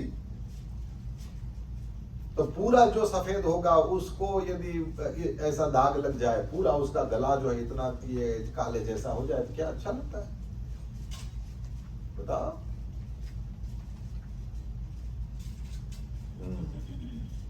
ये बाहर से सुंदर दिखना ही सुंदर नहीं होता। मुझे कहना तो ये है, शिव जी को छोड़ो, किसी एक बच्चे को पकड़ो, उसकी सगाई होने वाली थी और उसको देखने के लिए वो सामने से लड़की वाले आने वाले थे, तो सब तैयारियां करी गई ये वो, और फिर ऐसे ही प्रेम से, लेकिन उसकी माँ ने उस छोरे को कहा कि बच्चा ऐसा करना कि तुम वो लॉन्ग स्लीव शर्ट पहनना। बच्चे ने कहा कोई जरूरी नहीं। माँ ने कहा बेटा ये हाथ जला हुआ है, तो लोग देखेंगे, ये अच्छा नहीं लगता ना, इतना अभी ठीक भी होने लगा है लेकिन फिर भी खराब लगता है, क्या जरूरी है दिखाना की, क्या जरूरत है लॉन्ग स्लीव। बच्चे ने कहा इसके साथ जो मुझे पसंद करे वो वैसे नहीं। तो स्वाभाविक रूप से मेहमान आए, और मेहमानों ने आकर के सीधी यही बात करी कि बेटा ये हाथ ऐसे कैसे, बड़ा गंदा लग रहा था। वही वो लॉन्ग स्लीव पहनता तो ही ठीक था, बहुत खराब लग रहा था, क्योंकि जली हुई स्किन देखिए ना, बहुत खराब लगती है, और किसी उपाय से वो फिर वो मेरे ख्याल से ठीक नहीं होती, फिर तो ये मेडिकल वालों का विषय है, वो जाने। पर जली हुई स्किन बहुत खराब लगती है, तो स्वाभाविक रूप से वो दिख गई। तुरंत उस लड़की के बाप ने पूछा बेटा ये क्या है, कोई रोग है, क्या हुआ? अब वो बच्चा यदि आप उसके पिताजी को ये कहे कि मेरे पास में एक मकान है, वो उसमें एक बार आग लग गई थी, तो सारे लोग सामान निकालने लगे, और छोटे से बच्चे के रोने की आवाज सुन करके मैंने कहा कि तुम्हारा छोटा बच्चा कहाँ है? और उसकी माँ एकदम रोने लगी कि मेरा बच्चा तो अंदर रह गया, सामान बचाने में बच्चा ही छूट गया। तो फिर मैंने सोचा कि यदि ऐसा है तो भगवान की कृपा अच्छा काम करने वालों के साथ रहती है। मैं प्रयत्न करता हूं, और कहते हैं पूरे जलते हुए उस घर में मैं घुसा, और दूसरे तीसरे कमरे में खोजा, वहां पर वो बच्चा अतिशय गर्मी के कारण एकदम वो पसीने से तर, और ऑलमोस्ट उसकी स्किन जो है उसको बर्न होने लगी थी, और दौड़ करके मैंने उसको उठा लिया, और वही सेकंड्स में काम करना था, उसको पकड़ करके मैं एकदम जितना हो सके मैं उसको बचाते हुए चला। उसमें एक जोर से वो जो लकड़ा है वो लकड़ी गिरी, तो अपने को बचाने के हिसाब से मैंने हाथ ऐसे कर दिया, और वो लकड़ी वो क्योंकि जल ही रही थी तो फिर मेरे हाथ को भी जरा जला दिया, लेकिन मैं बच्चे को बचा पाया, वो अभी स्वस्थ है। मेरे को बताओ इस छोरे की सगाई होगी कि नहीं होगी? हो जाएगी, हाथ खराब हो, नहीं तो आजकल तो मतलब जो बाकी है वो छोड़ो, ध्यान रखना। इसकी सगाई होगी, क्यों होगी? हाथ तो खराब है। बोले बाहर का सौंदर्य ही सौंदर्य नहीं होता, अंदर का सौंदर्य कुछ साल बाद पता चलता है। लेकिन यदि पहले ही पता चल जाए कि ये अंदर से इतना अच्छा लड़का है, इसके लिए तो लाइन लगेगी। ये भगवान महादेव का सौंदर्य है। कोई जहर पीने से गला बढ़िया नहीं दिखता भाई, और स्कार्फ बाप कुछ ऐसा करना पड़े, और इन्होंने किया भी है। क्या लिखा है? लसज भाल बालेंदु, कंठ में भुजंग है, तो काले पे काला लपेटने से कुछ काला ढकने वाला था क्या, कि गोरा साफ था? ना, सांप तो नॉर्मली ऐसे ही होते हैं ना, इसमें अच्छा क्या है, उसका भी कारण है, वो भी हम देख लेंगे। लेकिन ये देखें कि देखो ये इतने बड़े शरीर में ये इतना सुंदर सफेद शरीर, जैसे बर्फ का पहाड़ हो ऐसे भगवान महादेव सुंदर है, और उसमें इतना ही काला है और फिर भी सुंदर लगता है, नीलकंठ कहते हैं। भगवान महादेव का सौंदर्य ये जो है वो बाहर का सौंदर्य नहीं है, लेकिन ये अंदर का है। क्यों? बोले आपने जहर पिया जीवन दिया, कितना उदार तू, आयो शरण तिहारे प्रभु। भगवान महादेव ने ये विष पी करके वास्तव में जीवन दिया है सबको, इसलिए यह सौंदर्य, सफेद शरीर में ये इतना काला होना अच्छा नहीं है, लेकिन बोले भगवान महादेव ने ये जो काम किया है उससे उनके चरित्र का सौंदर्य दिखता है, और इसलिए ये अच्छे लगते हैं। इसलिए लावण्य निधि, क्योंकि सौंदर्य केवल बाहर का नहीं होता, अंदर का भी होता है। और इसलिए जिनके विवाह के कुछ साल बीत गए हैं उन लोगों को पता होगा कि वो पहले तो कुछ नहीं जानते थे, है ना। पहले जो था वो उसको अट्रैक्शन ही बोलेंगे, फिर धीरे धीरे एक दूसरे के स्वभाव की अच्छी बाबतों का पता चलने लगा, एंड देन लव स्टार्ट्स। तब तक क्या ये कोई बेज नहीं हो तो प्रेम कहाँ खड़ा रहेगा। और चरित्र के गुणों के आधार पर ही प्रेम हो तो ही मतलब है, हाँ जी, बाकी इसका कोई मतलब भी नहीं होता है। और इसलिए डे बाय डे, और मैंने प्रायः देखा है इस तरह से कहते हैं, तुम नहीं हो तो मैं नहीं होता, ऐसे बोलते हैं। ये शुरुआत में नहीं हो सकता था। क्यों नहीं हो सकता था? बोले तब पता ही क्या था कि ये कैसा है या कैसी। भगवान महादेव में जो सौंदर्य है प्रभु, वो बाहर का तो है ही है। ये सिर से गंगा का निकलना, दिव्य चंद्रमा का होना, पहाड़ जैसे, बर्फ के पहाड़ जैसे दिखना, और ये सारी बातें तो है ही हैं। लेकिन फिर ये खास उल्लेख करते हैं कि इनके शरीर में इतना जो है वो ब्लू हो गया है। क्यों? बोले ये अंदर वाले सौंदर्य की बात है, ये अंदर का सौंदर्य है कि इन्होंने जहर पी करके सबको जीवन दिया है। फिर कंठे भुजंगा, ये सांप को क्यों लपेटते हैं? तो don't try this at home, लेकिन मैंने ऐसा सुना है कि सांप का जो शरीर होता है वो बहुत ज्यादा ठंडा होता है। Again don't try this at home.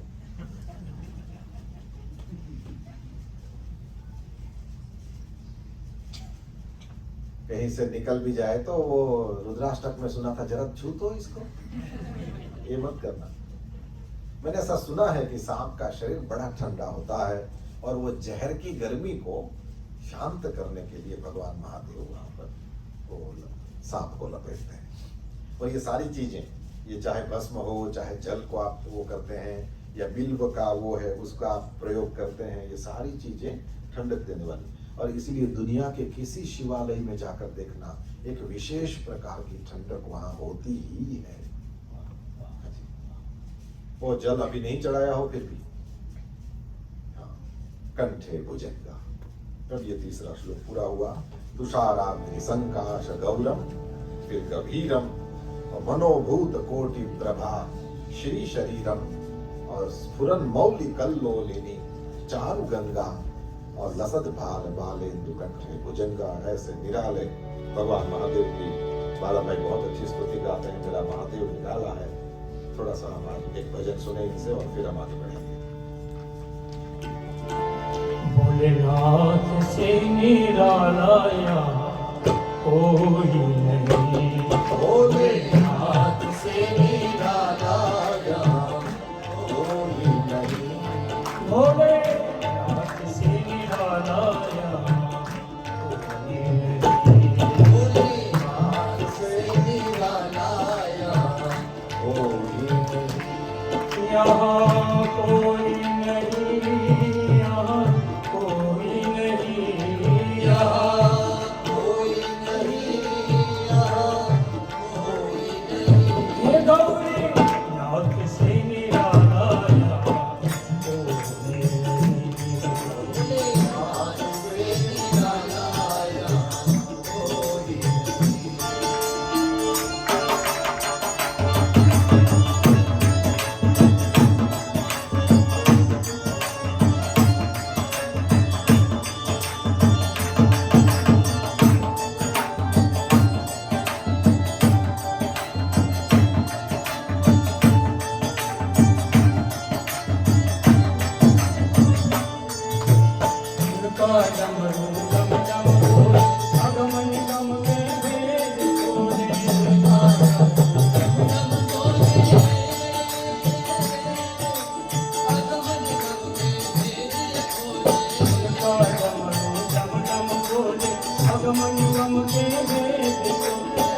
से मेरा लाया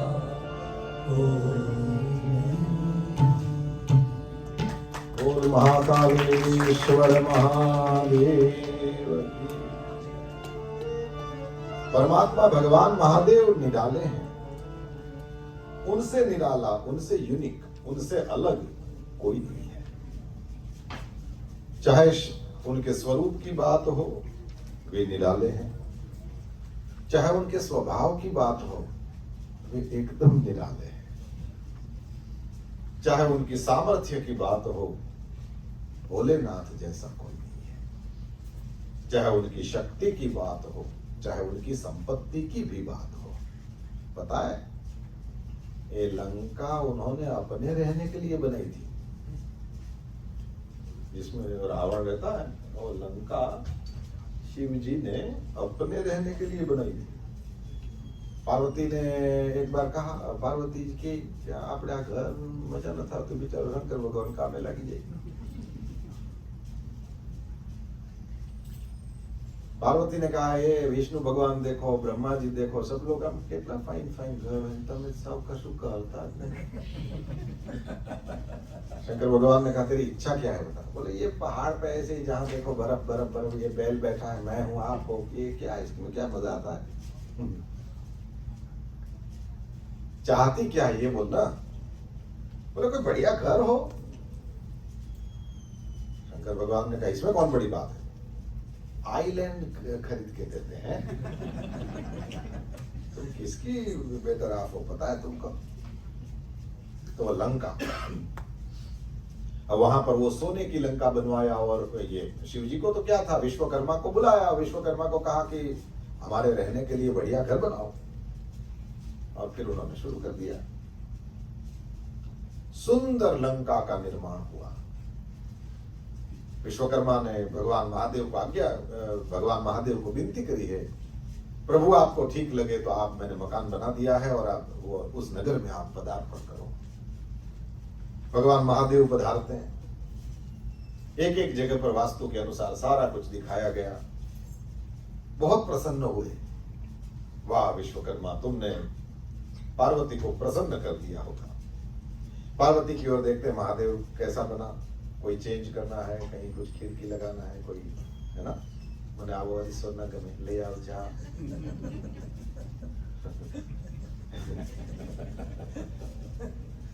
रिनोवेटेड घर में बायु रिनोवेटेड करावे, घरो नहीं आलो। अरे એના ધણીમાં કેટલું એડિટિંગ કરતા હોય છે નહીં, તમે કઈ ભાન જ નથી પડતું। एनीवे, पार्वती को कहा कैसे सब ठीक है, तो पार्वती ने कहा नहीं भली रचना बहुत सुंदर बनी है। तो शंकर भगवान ने कहा चलो फिर इसमें रहेंगे, पूजा करते हैं और फिर रह लेंगे। तो बोले वास्तु पूजा करना पड़ेगा, वास्तु पूजा के लिए ब्राह्मण बुलाओ। बोले हमको कहीं और ब्राह्मण खोजने जाने की जरूरत नहीं है, ये रावण रोज आता है, रोज शंकर भगवान पे लोटा जल चढ़ाता है, महादेव को प्रणाम करता है। तो ये रहा ब्राह्मण, अपना तो रोज आता है, सामने से ही आता है, किसी को बोल दो ये पूजा कराएगा। अब रावण ने वो वास्तु पूजा कराया, स्वाहा स्वाहा करता था, लेकिन यूं देखता भी था कि भगवान पण गजब छे, सरस बनाई। और ब्राह्मण भोले होते हैं, हाँ तो बोलना मत कुछ। एक भूदेव नहीं, वो जजमान के घर गए तो जजमान ने पूछा कि महाराज भोजन कर लोगे कि सीधा बांध दे आपको। तो बोले सीधा बांधो तब तक भोजन कर लेता हूं।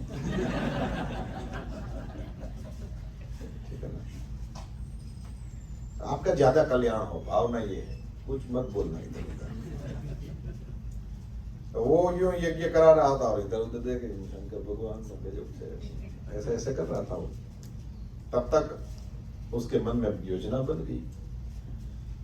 तो जैसे ही यज्ञ पूरा हुआ, शंकर भगवान, पार्वती ने कहा हे भूदेव आपको हम प्रणाम करते हैं, और चपटी भभूत में खजाना कुबेर का, बताओ क्या दें आपको दक्षिणा में। रावण ने कहा आप नहीं दे पाएंगे। अरे शंकर भगवान ने कहा मेरे से क्या। तो बोले नहीं महाराज वो मेरे को जो चाहिए नहीं दे पाएंगे। तो शंकर भगवान का बोल तो सही। बोले जिसका मैंने अभी वास्तु कराया ये लंका ही दे दो। तो शंकर भगवान ने पार्वती की ओर देखकर कहा चलो हिमालय। जहां थे वहीं ठीक थे, अपने तो ये सब करते हैं तो भी ऐसे ही मिलते हैं। फिर अपना त्रिशूल उठा के और शिव भगवान ने अपने हिमालय की ओर लड़क लंका पे। तो उनकी संपत्ति, उनका सौंदर्य, उनका सामर्थ्य, उनका स्वरूप, उनकी समझ, त्रिभुवन गुरु कहा है मानस जी में। भगवान महादेव को त्रिभुवन गुरु कहा है, और उससे पहले भागवत में कहा रुद्रम त्रिलोकैक गुरुम ननाम शिरसा मुनि। ये त्रिलोक के एकमात्र गुरु हैं। गुरु उसी को कहते हैं जो बड़ा हो, गुरु उसी को कहते हैं जो वजनदार हो, वो वजन चरित्र का है। गुरु उसी को कहेंगे जो हर प्रकार से प्रणाम करने योग्य हो, उसका हर डायमेंशन उसमें वो यूनिक हो, निराला। भगवान महादेव हर चीज में निराले हैं। उनके जैसा कोई हुआ नहीं, कोई होगा नहीं। परब्रह्म परमात्मा भगवान महादेव का वर्णन करते हुए भूदेव ने फिर आगे बात बढ़ाई कि ये स्वरूप कितना सुंदर है।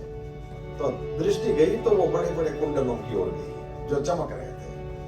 चलत कुंडलम भ्रूसुनेत्रम विशालम प्रसन्नाननं नीलकण्ठं दयालम् त्रिकालीशधर्मान्तरं मूढमालं प्रियं शङ्करं सर्वनाथं भजामि नमामि शमीशारूपं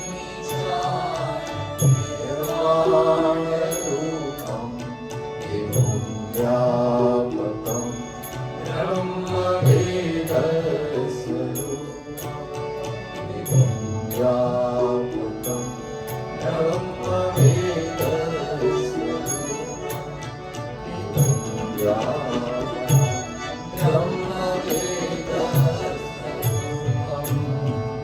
वैसे तो अभिशाप दिया हुआ है, लेकिन ऐसे शिव को देखकर, अपने इष्ट देव को देखकर और उसकी इस लीला को देखकर बिल्कुल भी प्रभावित नहीं हुए भूदेव, और उनके चमचमाते हुए कुंडलों का दर्शन करते हैं। जैसे वैसे तो अत्यंत क्रोध में अभी अभी हिरण्यकशिपु की छाती को चीरा है और उसके मुर्दे को इस तरह से फेंका है और करते हुए नरसिंह भगवान, और इतना भयंकर कि देवता नजदीक भी नहीं आ पाते। लेकिन प्रहलाद देखो इतना प्यार से स्तुति के शब्द देखना भागवत में, कहते हैं मेरे को इससे कोई डर नहीं लगता। ना हम विभेमी, भागवत में ना हम विभेमी, मुझे कोई इससे डर नहीं लगता। मैं डरता तो इस संसार से हूं, क्योंकि आंखें मुझे रूप की ओर खींचती हैं और हाथ स्पर्श की ओर, नाक गंध की ओर और जिह्वा मुझे रस की ओर खींचती है। महाराज मेरी नाक किसी गंध की, इस तरह से मुझे चारों ओर से ये इंद्रियां की डर इसका है, आपका नहीं है। और छोटे से बच्चे के साथ कभी कभी माताएं खेलती हैं तो उसको डराती हो उस तरह से करती, कभी बच्चा डरता नहीं, वो और जोर से खिलखिला कर हंसने लगता है। ये क्या है बोले, उसको पता है वो इस तरह से खेल ही रही है, ये है तो मां। प्रभु से कोई डर नहीं है, अभी दारुण श्राप दिया है, लेकिन फिर भी कहते हैं भगवान महादेव के उन चमचमाते हुए कुंडलों को देखते हैं। क्या भगवान महादेव का दिव्य स्वरूप रहा होगा। ये चमचमाते हुए कुंडलों को देखकर कहते हैं चलत कुंडलम, प्रभु आपके कुंडल हिल रहे हैं, और वो हिलते हुए और फिर चमचमाते हुए चमकते हुए सुंदर कुंडलों की शोभा है। चलत कुंडलम भ्रू, भगवान महादेव का दिव्य देह है, उसका ही दर्शन कराते हुए जैसे धनुष्य हो वैसे भगवान महादेव की भ्रमर। वगर आईब्रो कराए हुए पर याद किए हुए भगवान महादेव की धनुष्य जैसे दिव्य भ्रमर है। चलत कुंडलम भ्रू, और फिर सुनेत्र, ज्यादा से ज्यादा क्या कहते हैं, लोचन, आंखें ही तो कहते हैं, लेकिन शिव के नेत्र नहीं, कैसे सुनेत्र। भगवान महादेव की आंखें हैं वे सुनेत्र हैं, वही लोचन नलिन विशाल। ये चलत कुंडलम भ्रू सुनेत्रम विशाल, नो लोचन नलिन विशाल। भगवान महादेव की जो आंखें हैं विशाल, बड़ी बड़ी आंखें हैं।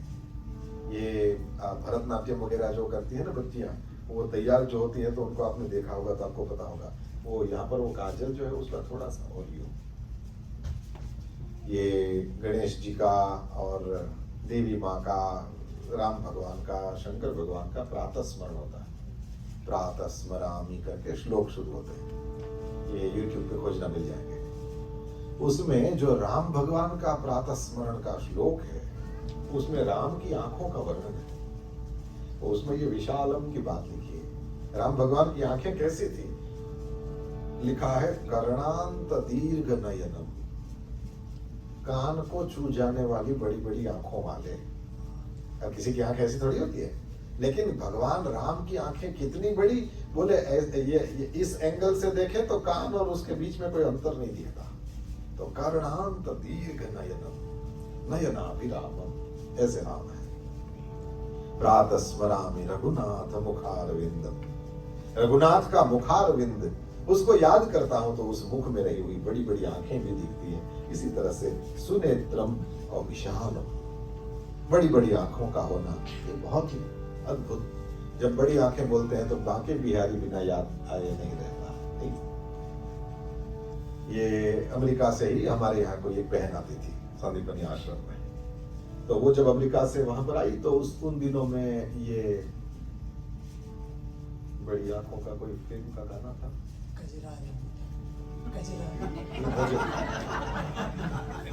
मेरे को याद आ गया तो काली नहीं मोटी बड़ी बड़ी तेरे मस्त मस्त दो हैं।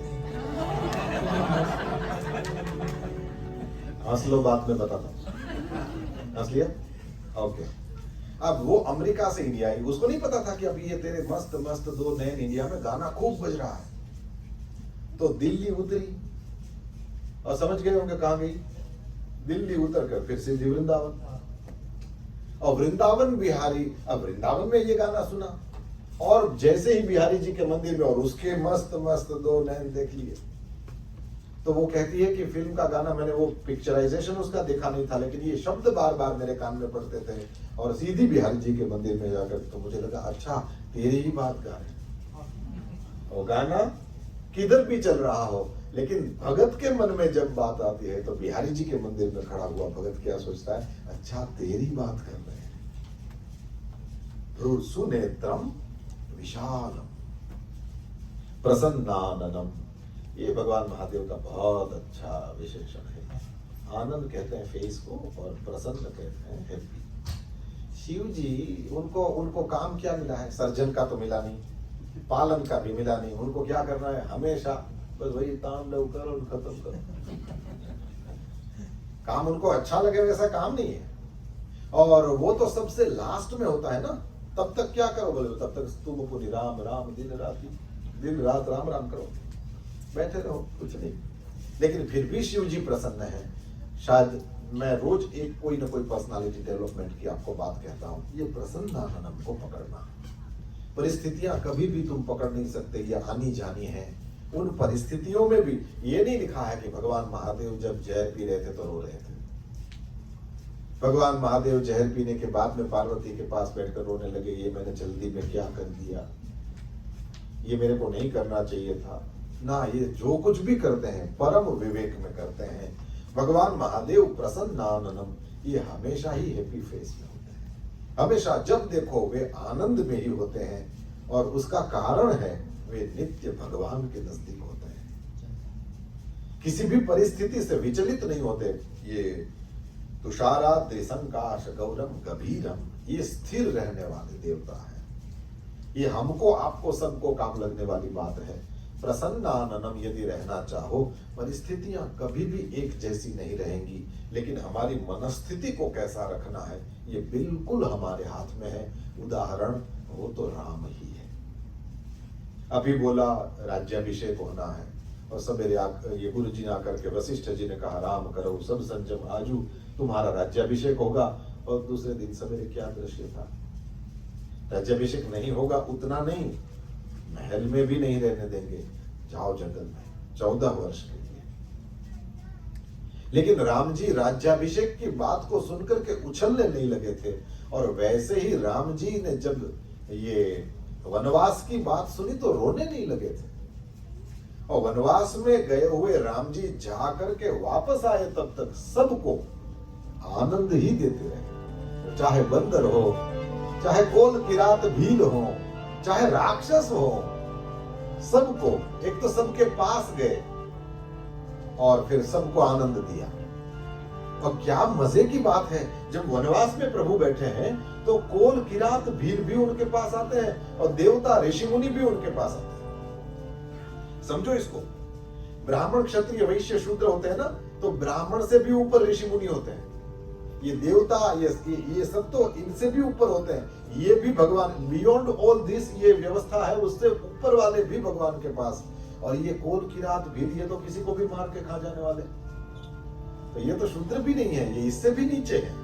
तो 4 ही नहीं होते, 4 से ऊपर वाले भी होते हैं, 4 से नीचे वाले भी होते हैं। और राम जी देखो सबसे पढ़ती है। वेद बचन मुनि मन अगम, हे प्रभु करुणा ऐन। बचन किरातन के सुनत, जिमि पितु बालक बैन। बाप बच्चों की बातें सुनता है, ऐसे कोल किरातों की बातों को राम जी सुनते हैं। कोल किरात क्या कहते हैं पता है? अरे ये चित्रकूट चप्पा चप्पा हमारा देखा हुआ है, हम हर जगह पानी के झरने दिखाएंगे, फल वाले पेड़ दिखाएंगे महाराज, शिकार खेलने के लिए कहां पर ज्यादा मृग आदि होता है, हमने चप्पा चप्पा, आप हमारे पीछे पीछे आना, हम आपको दिखाएंगे। राम भगवान ने कहा हम चित्रकूट तुमने बताओ। जिमि पितु बालक बैन, जैसे कोई बाप अपने बच्चों की बातों को सुनता है प्रेम से, ये होता है। हाँ जी, तो बाप को अपने बेटे की, क्योंकि बेटा अपने आप को छोटा थोड़ी समझता है, वो तो बड़ों जैसी ही बातें करता है, और फिर वो बाप सुनता भी है और बड़ा प्रसन्न भी होता है। उस तरह से राम जी ये चित्रकूट हम आपको दिखाएंगे, ऐसे कोल किरात भील कहते हैं, ये भी प्रेम से सुनते हैं, और ऋषि मुनि आकर के स्तुति करते हैं, उसको भी प्रेम से सुनते हैं।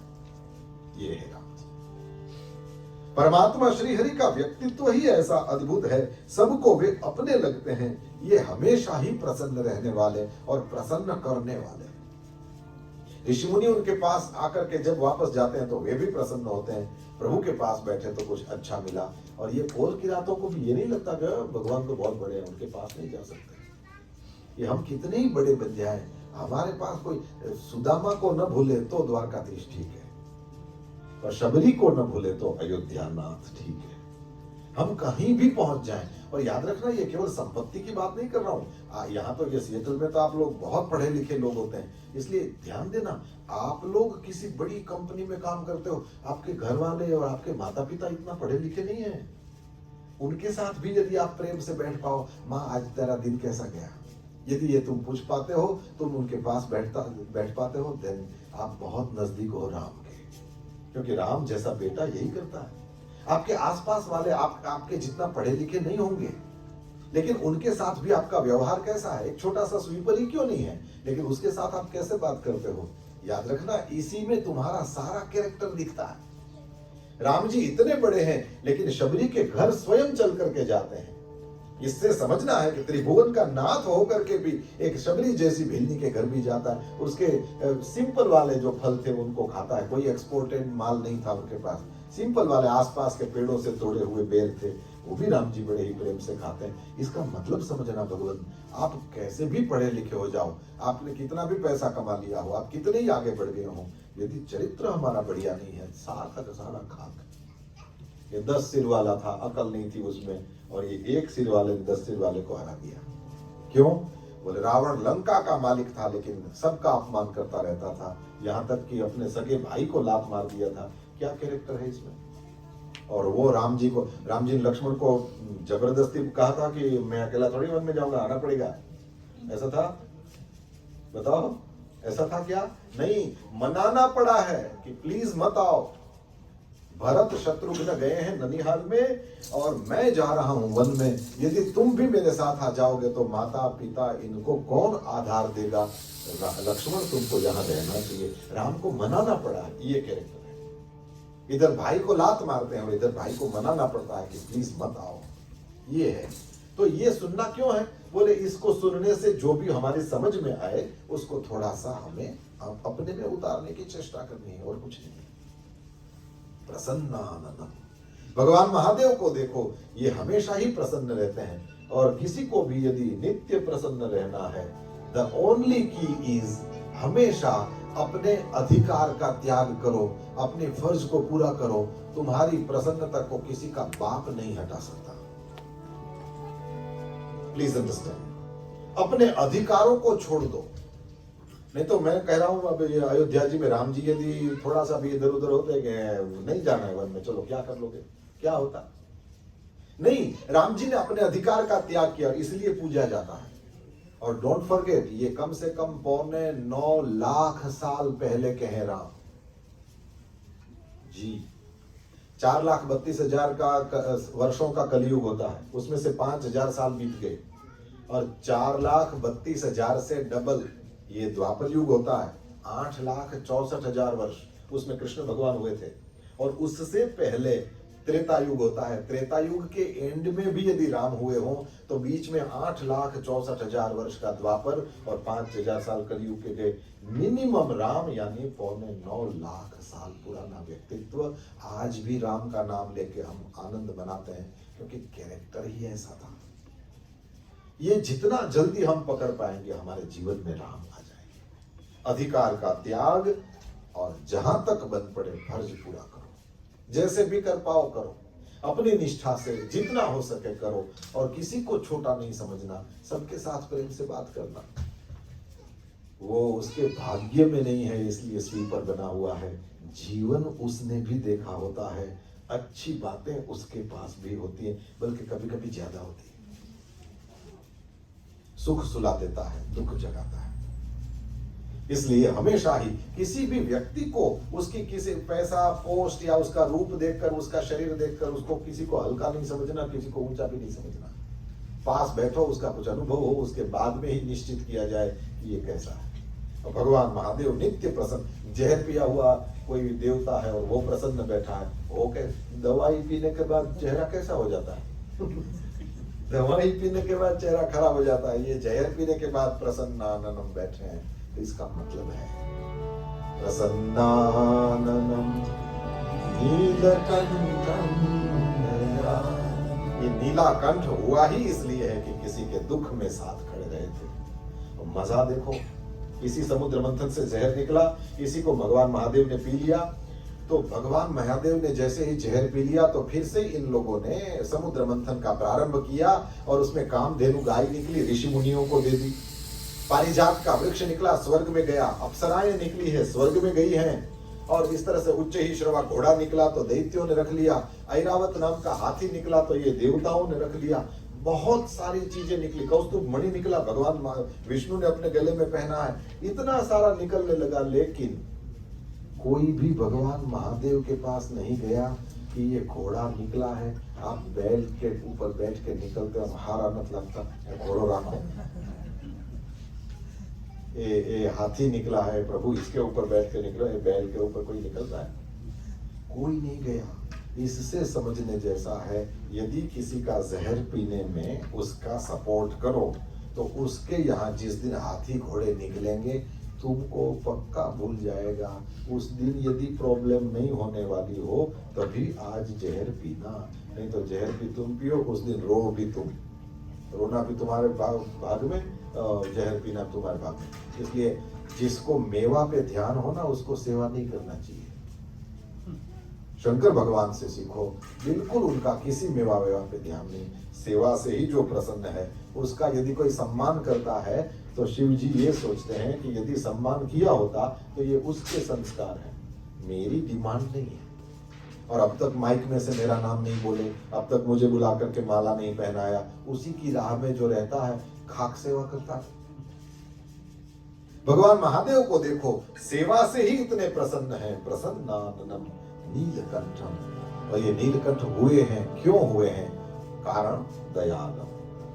ये दयालु हैं, इसलिए इन्होंने इतनी बड़ी कृपा करी और इस जहर को भी पी गए। और ये नहीं समझना कि नहीं पिए तो कहाँ जाए, सब देवता मिलके गए थे, तो पीना ही पड़ेगा। फिर सब आए थे, इंद्र, अग्नि, वरुण, यम, कुबेर, सब गए थे। नो, मृगाधीश चरमांबरम मुंडमानम। ये भगवान महादेव मृगाधीश, मृगों का अधीश शेर, कभी बाघांबर पहनते हैं, कभी ये शेर की चमड़ी उसको पहनते हैं भगवान महादेव। यानी ये किसी से डरते वरते नहीं है ना। मृग, ये बाघ का चमड़ा, और ऐसा नहीं था कि किसी स्टोर से लाए थे, है ना। ये जो चमड़ा ओढ़ा हुआ है तो अपना ही कमाया हुआ है। भगवान महादेव बाघ का ये चमड़ा पहनते हैं, इससे सीखने जैसा है कि ये किसी से दबते वक्त नहीं है। हमारे पास दो आंखें हैं, इनके पास एक एक्स्ट्रा है, और ये क्या कर सकती है कामदेव को पता है ना। कामदेव को पता है ना वो आंख क्या कर सकती है। कामदेव को ही जलाया था ना शंकर भगवान ने तीसरी आंख खोल के, तो उनके पास एक एक्स्ट्रा है, और वो क्या कर सकती है कामदेव नोज नाइसली।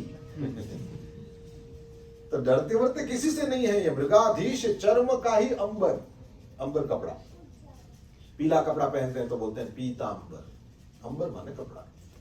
तो मृगाधीश ये शेर है और उसका चमड़ा चर्म वही है अंबर जिसका। तो शेर का चमड़ा लपेटने वाला देवता कोई सामान्य नहीं है, किसी से डर। और यही मुंडमाला, मुंडों की माला। ये मुंडों की माला क्या है, कैसे है, अलग अलग भाव है। एक तो वो सबने सुना ही हुआ है, सती माता के जितने भी शरीर शांत होते हैं तो सती माता के हर शरीर से भगवान महादेव को ये उनके मुंडों को ले लेते हैं और उसी की माला बनाया हुआ है। नहीं, सती माता ने कभी पूछा था कि सच बताओ ये मुंड किसके हैं? बोले ये मत पूछो तो अच्छा है। अब जैसे ही पति देव ये कह दे कि मत पूछो तो अच्छा है, फिर वो छोड़ती है कभी? बताना ही पड़ेगा। तो फिर शंकर भगवान ने कहा बहुत शौक है, सुन ले, ये तेरे ही है, मेरे कैसे हैं? तो फिर बताते कि हर बार दक्ष की बेटी बनकर के तुम आती हो, हर बार दक्ष यज्ञ में जाती हो, मेरा अपमान तुम सहन नहीं कर सकती और इसी वजह से ये हर बार अपने शरीर को छोड़ देती हो और इसी कारण से यह तुम अपने शरीर का जो त्याग कर देती हो उसी का मुंड जो है उसको मैं ले लेता हूँ, उसी की मैंने माला बनाई है। तो मुंडों की मालाएं, वो मानस पीयूष में लिखा है कि ये किसके मुंडों की माला? बोले ये नहीं कहा है, क्योंकि पुराणों में कहीं मनुष्यों के मुंडों की माला है ऐसा लिखा है, कहीं सती के अनेक शरीरों की माला है ये भी है, कहीं भक्त सुधनवा की ये मुंडियों की माला और कहीं राहु की है ये भी मुंड माला है। तो जैसे जैसे वो कल्प के भेद के अनुसार कई प्रकार की कथा है। ये लंका की मैंने अभी आपको जो कथा सुनाई वो वही थोड़ी है, ये तो कहीं ये भी लिखा है कि यक्षों की थी और इसने छीन लिया था। रामचरितमानस में ऐसा भी वर्णन है और मैंने आपको जो कथा सुनाई वो थोड़ी अलग भी है। तो इस तरह से कल्प भेद हरिचरित सुहाए और भांति अनेक मुनि सन गाए, परमात्मा के अनेक चरित्र हैं। तो मुंडमालम, ये मुंडमाला धारण करने वाला ये बाघ के चमड़े को पहनने, ये कोई किसी से डरते वरते नहीं है, दयालु हैं इसलिए नीलकंठ हो गए थे। तो नीलकंठम दयालम, लेकिन मृगाधीश चर्मांबरम और मुंडमालम ऐसे धारण ऐसे हैं, लेकिन फिर डर नहीं जाए इसलिए फिर से वही शंकर भगवान का सौम्य स्वरूप ये दिखा दिया। प्रियम शंकरम सर्वनाथम भजामि। ऐसे प्रिय शंकर, नहीं ये जैसे किसी को प्रिय कहते हैं, इसका मतलब कि जिससे तुम्हें तृप्ति हो उसको कहते हैं प्रिय। हर वर्ड का कोई ना कोई मतलब है। जिसको देखकर हमें तृप्ति हो, जिसको खाकर हमें तृप्ति हो, इसलिए कहते हैं ये मेरी बड़ी प्रिय है। इसका मतलब इससे मुझे तृप्ति की प्राप्ति होती है, संतोष की प्राप्ति होती है, इसे कहते हैं प्रिय। और जो भी भगवान महादेव के पास जाएगा खुद जहर पी लेते हैं, लेकिन हमको तो अमृत ही देते हैं, इसलिए सबके प्रिय है। ये देव हो कि दैत्य हो, शंकर भगवान की सब उपासना में, विष्णु भगवान ऊपर कोई दैत्य तप न करे, लेकिन भगवान महादेव के पास सारे देव हो दैत्य हो ये सबके प्रिय हैं। और क्यों प्रिय हैं, जहां भी क्यों लगे ना तो उसके बाद वाला वर्ड देखो, इज आंसर।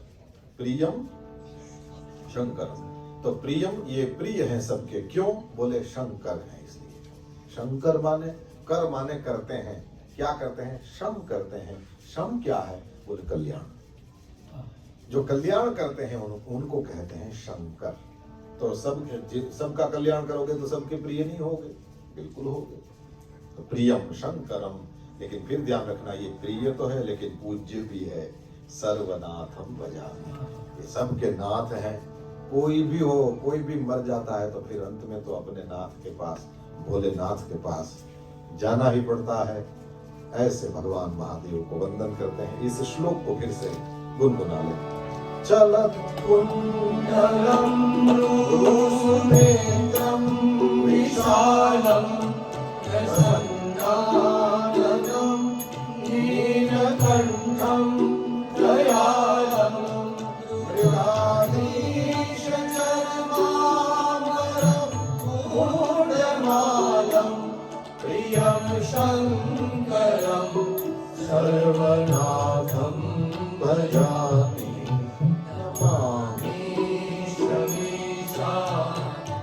निर्वाण रूपम एवं व्यापकम ब्रह्मवेद स्वरूपम निजं निर्गुणं निर्विकल्पं निरीहं वासं भजेऽहं नमामि शमीशां निर्वाणरूपं एवं व्यापकं ब्रह्मवेदस्वरूपम् एवं व्यापकं ब्रह्मवेदस्वरूपम् एवं व्यापकं ब्रह्मवेदस्वरूपम्। ऐसे भगवान महादेव को वंदन करते हैं। आज और 2 श्लोक कर लिए, कल फिर आगे वाली यात्रा होगी। 2 मिनट के लिए भगवान महादेव को याद करके फिर हम आरती करेंगे। चंद्रशेखराय नमो चंद्रशेखराय नमो चंद्रशेखराय नमो चंद्रशेखराय नमो